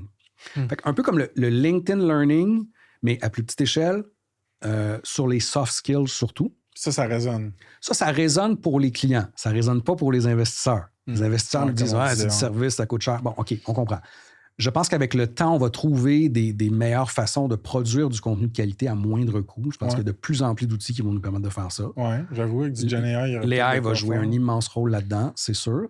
Mais ces deux éléments-là nous distinguent parce qu'on a souvent des clients qui arrivent par le contenu. Ils veulent du contenu, ils utilisent Iluxi Campus, ils payent une mensualité, puis là, ils se rendent compte, « Hey, je peux-tu mettre une formation, moi, là-dessus? » Ben oui, on a Iluxi LMS pour ça. C'est comme quasiment, j'essaie de me pogner une analogie pour que ça fasse encore plus de sens dans ma tête, mais c'est comme quasiment si tu vends un blog engine, genre un créateur de blog, un CMS, mais qui est aussi un module que tu vends le contenu qui va aller vivre dessus, puis que toi, tu l'adaptes à ta sauce, genre, puis tu le commercialises. Fait que ce bout-là nous distingue beaucoup. Le product market fit, là, le market qu'on a qui semble bien marcher pour nous à date, là, c'est deux éléments. Le B2G, fait business to government, aussi bizarrement que ça peut paraître. Aussi bizarrement que ça peut paraître, les villes puis les organismes gouvernementaux, on en a plusieurs. Et ça marche vraiment bien. Mais ça ne scale pas en dehors du Québec, ça. Ça ne scale pas en dehors du Québec. À moins que tu aies, je sais pas, là, du monde dans d'autres. J'ai comme l'impression que votre présence physique, votre historique, vous aide beaucoup. Là. L'autre côté qui marche vraiment, c'est n'importe quelle organisation qui a des membres et qui souhaite former ses membres, vendre des formations et former ses membres. Très horizontal. Ordre professionnel, les associations. Tu sais, exemple, je te shoot quelques clients comme ça. Ordre des psychologues du Québec, Mouvement québécois de la qualité, Institut de leadership. Fait que toutes les organisations qui ont plein de membres et qui doivent les former puis qui doivent fournir une expérience de formation intéressante. Là. Donc, ils utilisent notre produit pour faire ça. Très cool. Fait que c'est les deux grands joueurs. Et comme on vient du monde du service, comme c'est c'est inclus dans notre DNA. On prend énormément soin des gens. Puis, on a de la misère à dire non, mais bon. Et on a cette flexibilité-là à s'intégrer avec différents de leurs systèmes. Ça, ils aiment bien ça. J'ai l'impression, man, que t'as... Puis on va finir sur Iluxi, là, j'ai une couple de questions, mais je vais faire un mini détour sur toi encore. T'as comme joué un paquet de rôles dans un paquet de compagnies différentes. Ça en est un peu étourdissant, mais aujourd'hui, t'as comme un focus puis une clarté, je pense, dans le rôle que tu joues, où la compagnie s'en va, puis tout ça. Puis ma question pour toi, c'est est-ce que tu apprécies cet aspect-là aujourd'hui, le rôle de CTO que tu joues, de partner, tu sais, le Marc de 30... Tu avais 30 ans, tu pensais que tu connaissais tout versus aujourd'hui. J'essaie de voir le contraste d'entrepreneur de avant puis après. Ouais. En fait,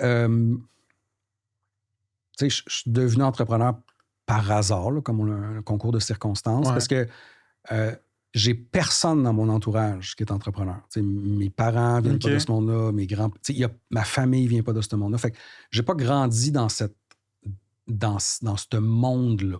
Fait que c'est pour ça que j'avais jamais pensé à faire ça dans ma vie.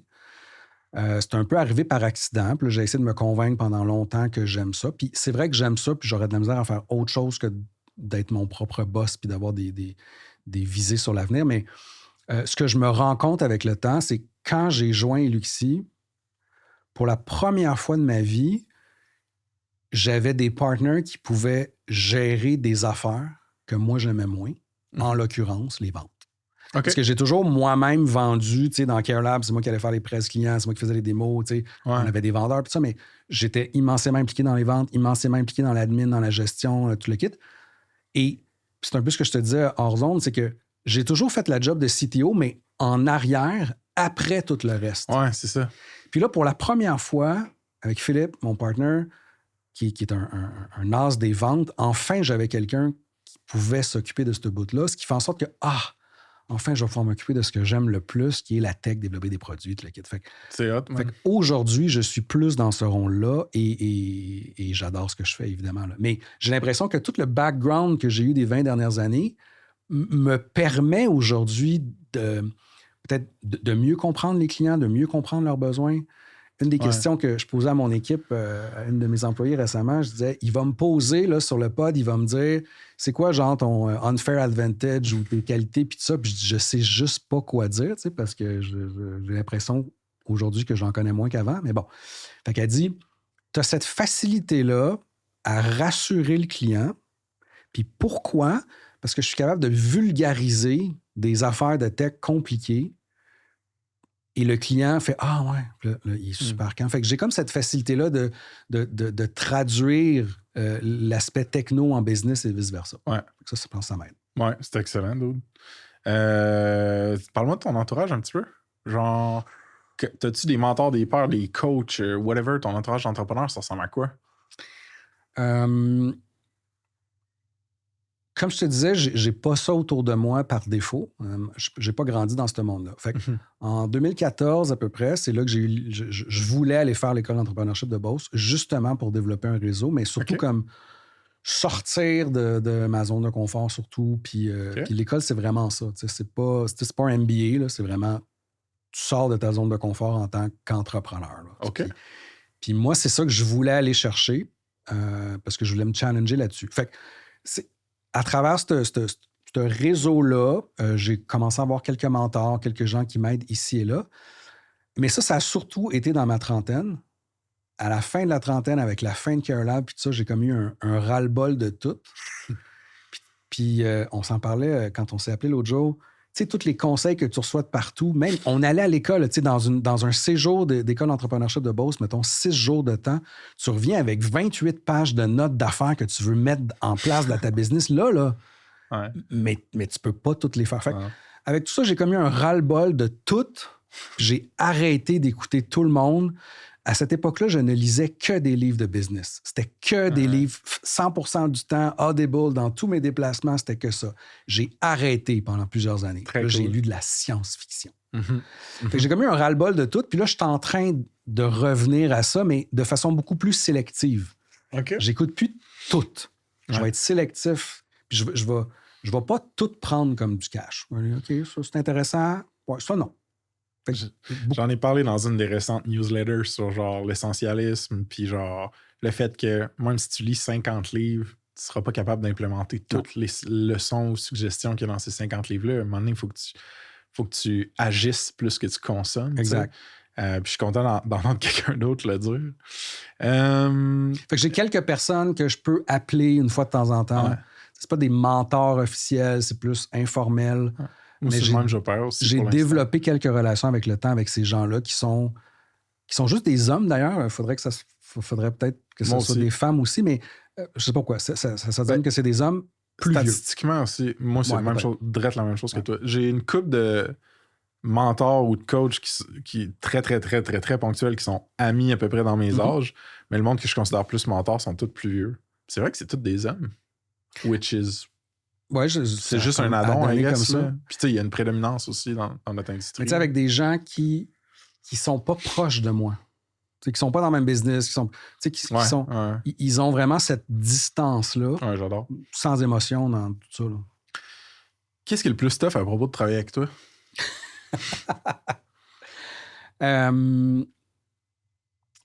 Certains diront que je suis très émotif quand mes associés prennent des mauvaises décisions. Peut-être. Mais oui, je pense que c'est ce côté-là. Je pense que j'ai certaines idées très arrêtées sur certaines affaires. Souvent dans l'aspect que je juge avoir certaines compétences. Ouais. C'est sûr qu'au niveau des ventes, je challengerai jamais. Je vais poser des questions, là, mais je ne suis pas le meilleur là-dedans. Mais au niveau de la tech, au niveau des idées générales, de comment on fait les choses, j'ai comme une façon que je tiens à ce que les choses soient faites. Fait que je suis un peu rigide là-dessus. Puis un peu émotionnel dans certains cas. Ouais. Mais sinon, je crois que dans la plupart des cas, je suis quelqu'un de très, très, très calme. Et c'est rare que je pogne les nerfs, mais quand ça arrive, c'est pas le fun. C'est bon. Pour Iluxi, quand vous avez trouvé votre focus, vous avez dû, comme tout le monde qui build du produit, le pricer. Comment vous avez fait pour le pricer? Ça ressemble à quoi en ce moment ton pricing rapido? C'est une super bonne question, ça, parce que le premier price qu'on a fait, la première fois où on avait enfin quelqu'un qui était pour utiliser notre produit, puis qui va mettre son contenu, puis il va nous payer par mois. Fait que là, il fallait faire un contrat, il fallait faire... Bon. Premier, 175 $ par mois pendant 3 ans. Chris, quand même. Puis, fait que ça a évolué. Ça, c'était notre premier. Fait que là, ça a évolué. Puis là, nos prix ont... 175, c'est la seule fois qu'on a fait ça. Après ça a été 250, 500, 600, 700, 1000, puis ça monte. Puis là, on revient dans le bucket de 1500, de 500 à 5000. Moyen 1500, puis ça va entre 500 puis 5000 à peu près. Mais 2 ans après ça, quand on a voulu renégocier en disant, écoute, là, on est en 175, c'est vraiment loin de ce qu'on cherche pour nos clients, mais le client, il dit, ouais, mais t'as signé ça 3 ans. Fait que ouais, parce que t'avais fait un contrat custom. Ouais, c'est ça. Il en a bénéficié. Mais on est vraiment allé, en se comparant un peu au marché, on est probablement plus cher que le marché, selon moi. Mais c'est vraiment essai-erreur. Puis l'autre affaire qu'on a fait aussi pour arrêter le service, c'est qu'on a comme triplé nos prix à l'heure. Genre, pour le jour service. Au lendemain, ouais. Pour le service, du jour au lendemain. Puis moi, je me suis dit, enfin, on va arrêter d'en faire. Fuck, on en vend encore pareil, beaucoup moins. On l'advertise plus, mais 3 fois le prix, là, j'étais comme, il n'y a personne qui va acheter ça. Puis non, il l'achète pareil. Fait que faut pas avoir peur d'augmenter ses prix. C'est ce qu'on a fait, puis ça marche. Mais là, pour qu'il y ait une variance de 500 à 5000, tu dois avoir genre une gradation du prix qui est en fonction soit de genre des crédits d'utilisation, des membres des utilisateurs, la grosseur de l'entreprise. Si tu parles ça, là... Au début, c'est au pif. Là. C'est vraiment au pif. Après, plus ça avance, plus tu commences à comprendre tes coûts, parce qu'on n'avait aucune idée au début de combien ça nous coûtait, là. Avec le temps, on a commencé à mieux comprendre nos coûts. Et là, on est en mesure de dire, en bas de, comme maintenant, je sais pas, en bas de 300 par mois, ça fait pas de sens. On perd de l'argent, fait qu'on n'ira jamais à ça. Fait que t'as comme ta ligne, ton plancher, dans le fond. T'as ta ligne inférieure que tu veux pas dépasser. Exact. Puis bon baromètre. On entoure toujours avec, la plupart du temps, c'est un nombre de users. La plupart du temps. Mais c'est pas comme 5 sous du user par mois, c'est des paliers. Des paliers là, très simples. C'est bon. C'est des paliers. Puis, dans certains cas, on a comme 1 ou 2 clients qui utilisent des choses vraiment particulières. Fait que ce ne sera pas sur le nombre de users, mais sur le nombre de documents, par exemple. Mais c'est très rare. La plupart du temps, c'est user. Il y a tout le temps des edge cases. Ouais. OK, man. Peux-tu m'expliquer, mettons, grossièrement comment vous faites l'acquisition de clients? C'est-tu mostly vente? C'est-tu mostly marketing? C'est-tu les deux? Écoute, c'est purement organique à l'heure actuelle. Les gens... bouche à oreille, tu veux dire? Genre, les gens nous trouvent sur Google en mettant LMS, Québec, francophone, peu importe, ils tombent sur nous. On est comme premier ou deuxième. Avez-vous investi là-dedans? Ou vous avez juste fait genre un site marketing décent? J'ai travaillé très fort sur le référencement du site. OK, c'est bon. Fait que tu as investi. Fait que certaines pages, là, je les ai vraiment bien pensées pour... C'est cool, hein? Mais on a pensé à ça au début. Là, on ne s'occupe plus vraiment de ça, mais ça marche encore. Fait que les gens nous trouvent beaucoup via ça et bouche à oreille qui marche énormément. Mais le téléphone, c'est pas le téléphone, mais le email sonne, le téléphone, les landing pages, ça marche tout seul. Fait qu'à tous les jours, on reçoit des leads. Mostly via ces 2 canaux-là, c'est-à-dire du référencement bouche à oreille. On fait pas de pub. On fait pas, tu sais, on va sortir un communiqué de presse une fois de temps en temps pour faire bouger les choses. Là, puis c'est drôle, mais les communiqués de presse, je trouve que c'est une affaire d'une autre époque, mais ça marche pareil. OK. Peut-être aussi parce que le type de clients que vous avez sont peut-être plus exposés à ces comms-là. Peut-être. Mais faites-vous de la vente outbound? Pas vraiment. On va commencer à en faire. Là, on a engagé il y a quelques mois un premier vendeur à Toronto, premier bureau à Toronto. Donc, lui va commencer tout doucement à faire du outbound, mais il reçoit déjà beaucoup d'inbound pareil. Fait que c'est comme si on n'avait même pas le temps de se rendre à gérer l'outbound. Puis avant de faire du outbound, on va mettre de la pub puis du AdWords. Mais imagine si on met 5 000, 10 000 piastres de pub par mois, présentement, on ne serait pas capable de lancer les clients. La tech serait capable de le supporter, mais on serait pas capable de les lancer. Parce qu'il faut que tu fasses du genre de la conciergerie ou du onboarding un peu manuel pour chaque pas mal client. On fait un peu de, pas de personnalisation, mais c'est plus comme, c'est de la paramétrisation, je te dirais, là, par client. C'est ça. Fait que ça peut pas être genre... Il y a un petit processus qu'on doit faire, puis on accompagne bien les clients. Puis fait qu'on met un peu d'effort là-dedans. Fait qu'on serait pas capable d'en lancer 28 par semaine. Mais dude, avec genre quoi, un sprint de SEO fait pendant 3, 4, 5 mois un moment donné, puis genre juste le référencement organique, si vous pognez 1 million bientôt, vous allez être mort de rire tantôt, là, si vous ouvrez la machine d'acquisition pour vrai. Si on ouvre la machine d'acquisition... Il faut juste qu'il y ait les reins pour l'accueillir, l'inflow. Puis c'est ça qu'on est en train de faire présentement. Puis tu vois, il y a quelques mois, il y avait moi puis l'équipe de dev. Puis je gérais les devs puis toutes les opérations de livraison des produits puis tout ça. OK? Et puis là, mes partenaires, je travaillais énormément. Là, mes partenaires me disaient, ça n'a pas d'allure, il faut trouver quelqu'un d'autre, puis ça. Fait qu'ils disent, qu'est-ce que tu as besoin? As-tu besoin de quelqu'un qui va gérer ou tu as besoin d'un lead dev? Tu as besoin de quoi? Je ne sais pas. Fait que fuck off, on a mis les 2 offres d'emploi. OK. Fait qu'on a mis directeur livraison et développement pour gérer l'équipe livraison et développement. Fait que c'est comme un peu un product owner, ça? Ouais, product owner et gestion admin, gestion de tout ça. Puis on a mis lead developer pour gérer le développement du produit, mais au niveau technique. OK? Ouais. On n'a pas trouvé ça tout de suite. On a trouvé livraison et développement. Fait qu'on a engagé une directrice livraison et développement.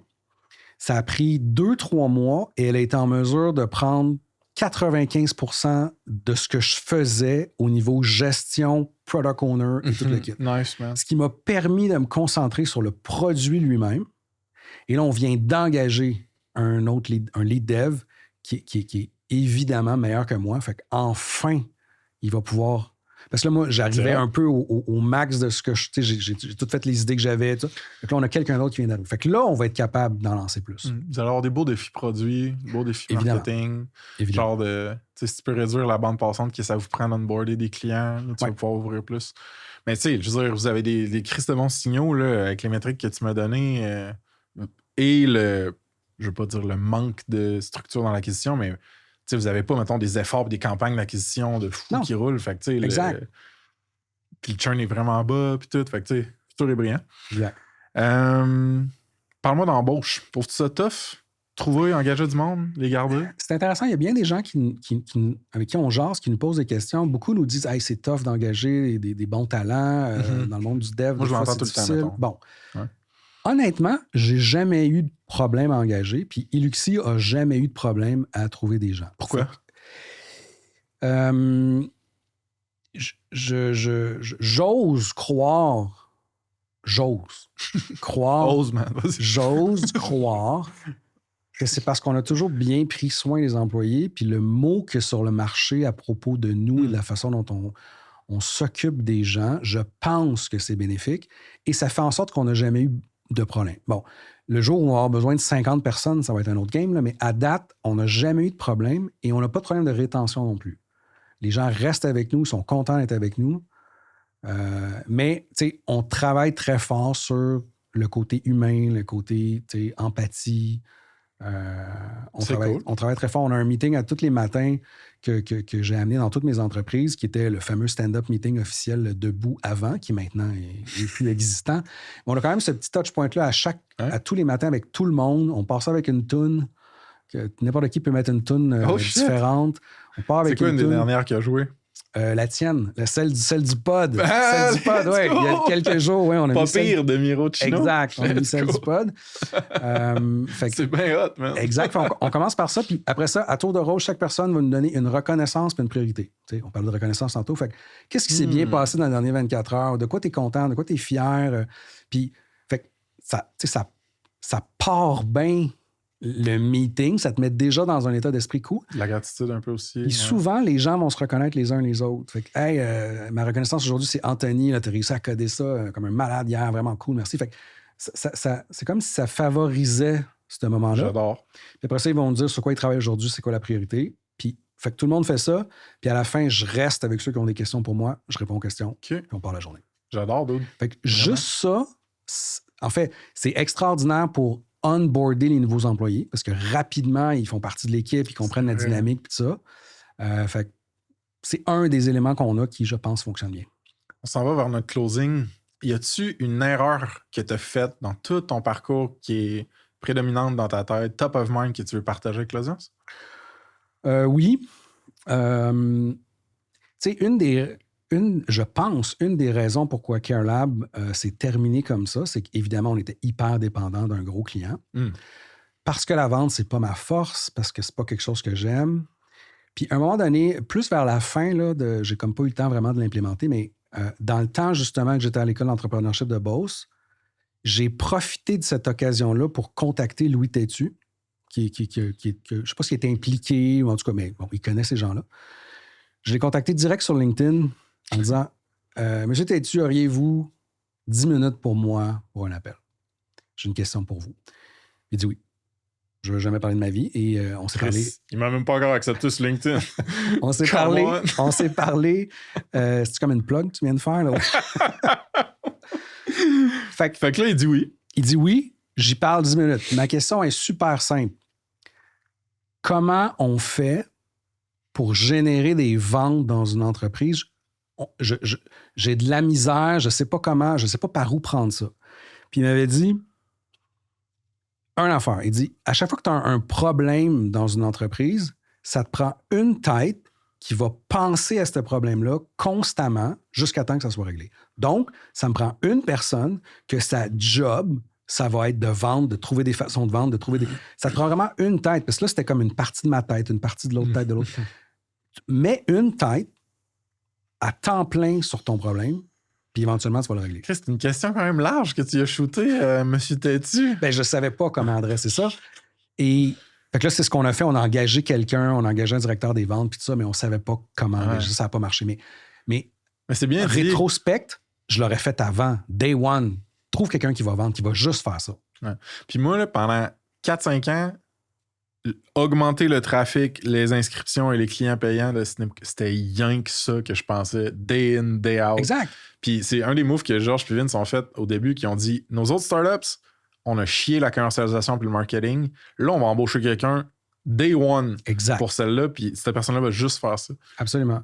J'aime ça, man. C'est hyper important. Puis parlant de Snip, petite anecdote, on a parlé plus tôt de 37 Signal. Je tripais beaucoup sur cette compagnie-là quand j'ai commencé, puis ça. La philosophie, puis ça.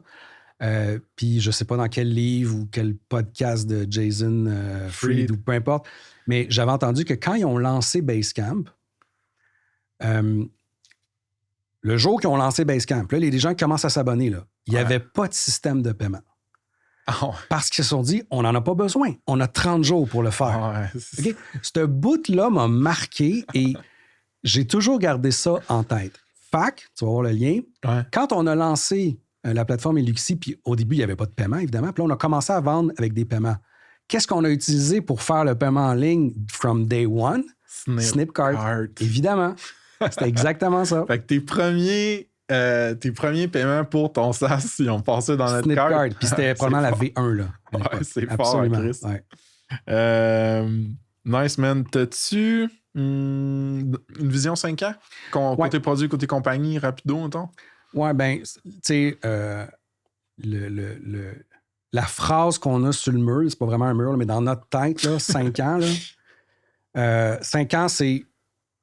On rêve, OK, 5 ans. Une centaine d'employés, une centaine de staff sur 3 régions, New York, Montréal, Toronto. Okay. New York, Montréal, Toronto. 5 millions d'apprenants. Fait que 5 millions d'utilisateurs sur notre produit qui apprennent des choses. 20 millions d'ARR. Let's go, man. Puis le produit qu'on travaille tous les jours à améliorer, ce qu'on vise, c'est vraiment une solution d'apprentissage. Ça ne changera pas, mais automatisé, c'est encore plus automatisé, hautement configurable, évidemment. On ne veut plus faire de custom, fait qu'il faut que ce soit hyper configurable. Évidemment, propulsé par l'intelligence artificielle, mais comme il faut. Pas... Tu sais, c'est le buzzword aujourd'hui, fait que tout le monde dit qu'ils font de l'intelligence artificielle, mais ils font pas de l'intelligence artificielle. Ça fait juste compléter ta phrase. Ils font pas... Bon. Mais l'intelligence artificielle, aujourd'hui, va nous permettre de faire des miracles avec ça, pas juste de la complétion de phrase, mais je suis persuadé qu'on peut faire quelque chose d'extraordinaire avec ça. Fait que c'est notre vision. Belle vision, ambitieuse. D'ailleurs, tu m'as mentionné, on n'en a pas parlé, je viens de me rendre compte, mais tu m'as mentionné que vous avez récemment joint L-Spark, oui, qui est un programme absolument, d'accélération. un incubateur accélérateur. Okay. À Toronto. Pour se rendre à cette vision-là un peu, exact. Parce que ça va prendre du cash. Exact. Puis l'incubateur L-Spark, ce qui est intéressant, c'est qu'il est spécialisé en SaaS. Ouais. C'est que des compagnies SaaS. Heyday était passé par là. Exactement. Ouais, c'est de eux que l'idée vient et de Le Chiffre, d'ailleurs, qui travaille avec nous.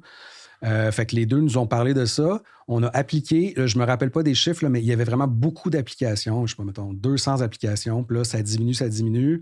Là, il y a un due deal. Il y a un due deal qui se fait. OK. Peut-être pas à hauteur d'une acquisition, là, mais il y a un due deal qui se fait. On monte nos chiffres, on monte vraiment tout.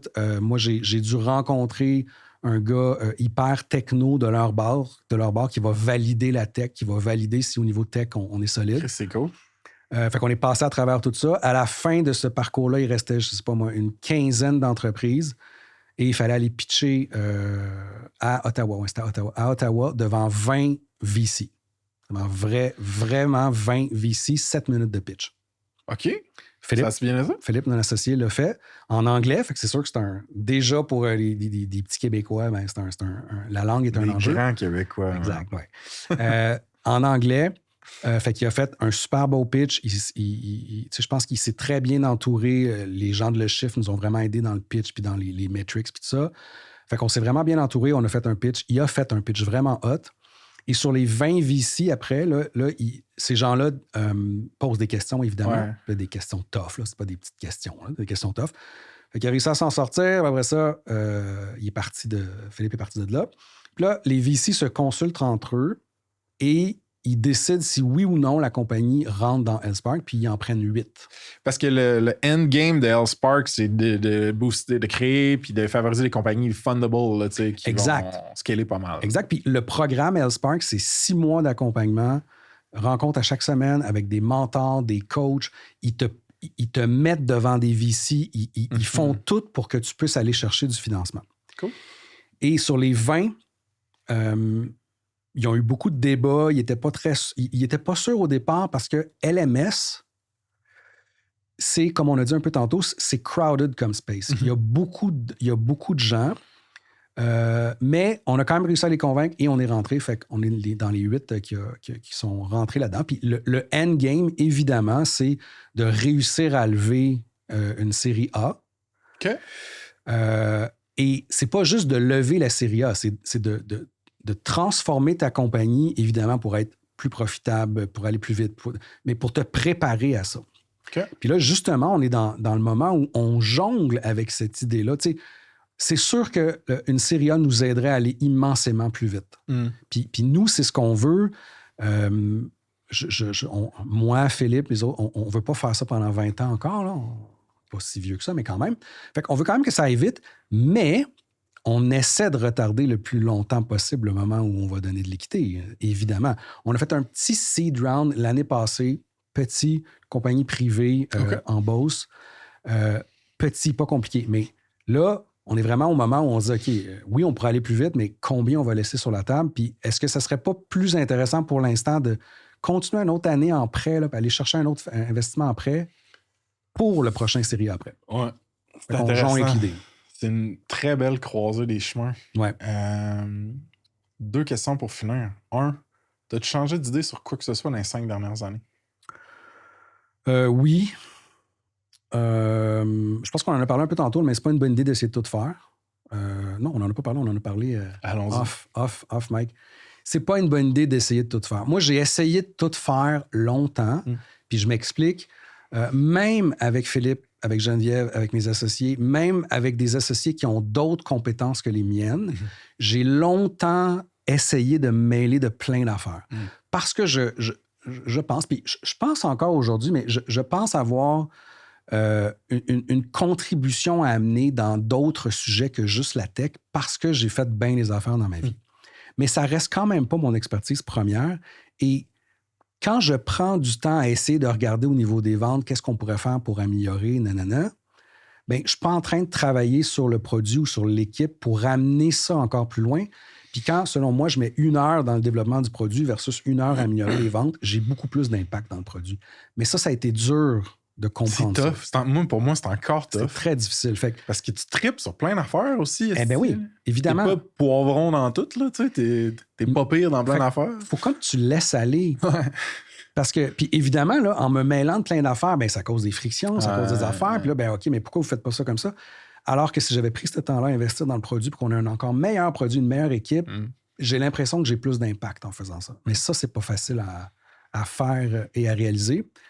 Puis l'autre affaire que j'ai changé d'idée, on en a parlé un peu tantôt, mais à 30 ans, j'avais l'impression de tout connaître. Puis je regarde souvent, des fois, des jeunes vingtenaires et tout. Puis ils ont effectivement le même mindset que j'avais à cette époque-là. On connaît fucking tout. Oublie ça, on est les king of the world. Puis plus j'avance en âge, plus je me rends compte que je connais fuck off. Mais comment tu... Quand tu m'as dit ça, la question qui avait popé dans ma tête que j'ai pas dit, c'est OK, ben comment tu développes assez, mettons, de certitude ou de confiance pour caller des shots puis prendre des décisions quand tu le sais très bien qu'il y a une paquet de shit que tu connais pas puis tu connaîtras pas? Je pense que j'ai appris à travers le temps à le faire parce que j'avais pas le choix. J'ai toujours eu des business, j'ai toujours eu... Tu le sais, en tant que leader, business, peu importe, tu prends des shots, tu prends des calls à tous les jours. À tous les jours, tu prends des décisions. Fait que j'ai comme développé ça, j'ai pas eu le choix. Fait que je le fais pareil. Mais là, j'essaie de le faire plus dans mon monde à moi que dans tout, parce que je sais qu'il y a des gens meilleurs que moi dans d'autres sphères d'activité. Fair, man. C'est de la bonne sagesse, ça vient avec les cheveux gris. Oui, c'est ça. T'as-tu des shameless plugs pour finir? Absolument. On engage, je pense que les postings ne sont pas encore sur notre site web, mais on engage, on cherche un dev front-end. Okay. Dev front-end. On cherche un spécialiste support client. Je ne sais pas exactement le terme qu'on va y donner, là, mais tu sais, les apprenants, donc les utilisateurs de notre système, ont accès à un chat en tout temps. C'est des vrais humains qui répondent, mais on aimerait avoir vraiment une personne dédiée pour aider les apprenants, les former, les aider. Donc, ceux qui utilisent la solution, fait qu'on cherche quelqu'un comme ça. Et on cherche un A-player Customer Success qui est capable de mettre en place un process de Customer Success. Très cool. Puis en écoutant ton pod, il y a plusieurs personnes qui sont venues que j'aimerais ça les avoir chez nous pour ça ou pour autre chose, là. Mais on cherche quelqu'un comme ça. Fait que c'est les 3 postes. C'est vraiment des belles positions, man. On peut aller sur Iluxi. Iluxi.com. Iluxi.com, c'est ILLUXI.com. Exact. Puis il y a un onglet carrière quelconque. Absolument. Dans le menu, là, c'est super facile à trouver. Tu sais, est-ce que le monde, s'ils ont des questions, que ce soit sur Iluxi, ton parcours en général ou les jobs, ils t'écrivent sur LinkedIn? Ça va me faire plaisir. Marc-André Lancio sur LinkedIn. Yes. Marc, merci, man. C'était une hostie bonne conversation. C'était un réel plaisir. Merci à toi. Cheers, mon gars. Bye. What's up, folks? Donc, comme vous savez, je parle avec des centaines de professionnels SaaS par année. Puis chaque semaine, maintenant, j'écris sur un thème clé qui m'excite ou qui me trigger. L'infolette, ça se passe, c'est le recul hebdo pour prendre les meilleures décisions côté compagnie ou carrière. Management, produits, commercialisation, je couvre tout ça et plus avec des histoires vraies puis des exemples concrets. Tu peux t'abonner sur notre homepage, il y a un pop-up, ou directement au saspace.beehive.com ou rentre ça dans Google. All right? Cheers! Félicitations, vous vous êtes rendus jusqu'à la fin de l'épisode et vous méritez maintenant l'outro custom de Frank. J'ai une coupe de call to action. Ça se passe, c'est une business d'amour. On met de l'effort, de l'énergie, de l'argent aussi. Si vous voulez nous aider, il y a un paquet de trucs que vous pouvez faire. First, on investit beaucoup dans l'infolettre. Donc, chaque semaine, je fais des éditoriales où est-ce que je creuse dans un sujet puis je me gêne pas de dire les choses comme elles sont. Vous pouvez vous abonner sur le site web, saspace.com, il y a l'onglet infolettre, puis il y a aussi la call to action box à la fin de la page d'accueil. Donc, checkez ça. Sinon, si vous avez un SaaS au Québec, vous pouvez l'inscrire à notre index.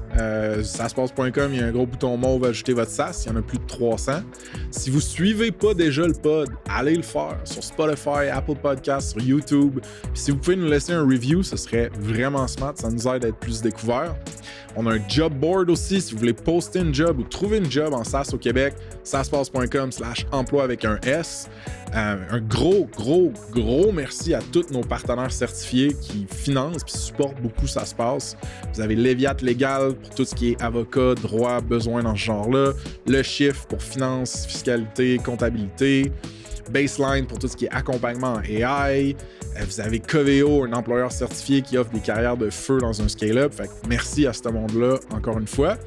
On fait aussi des événements en présentiel très cool, souvent presque tout le temps sold out. Vous pouvez nous suivre sur Eventbrite pour être au courant de ça, ou on en parle sur le pod aussi.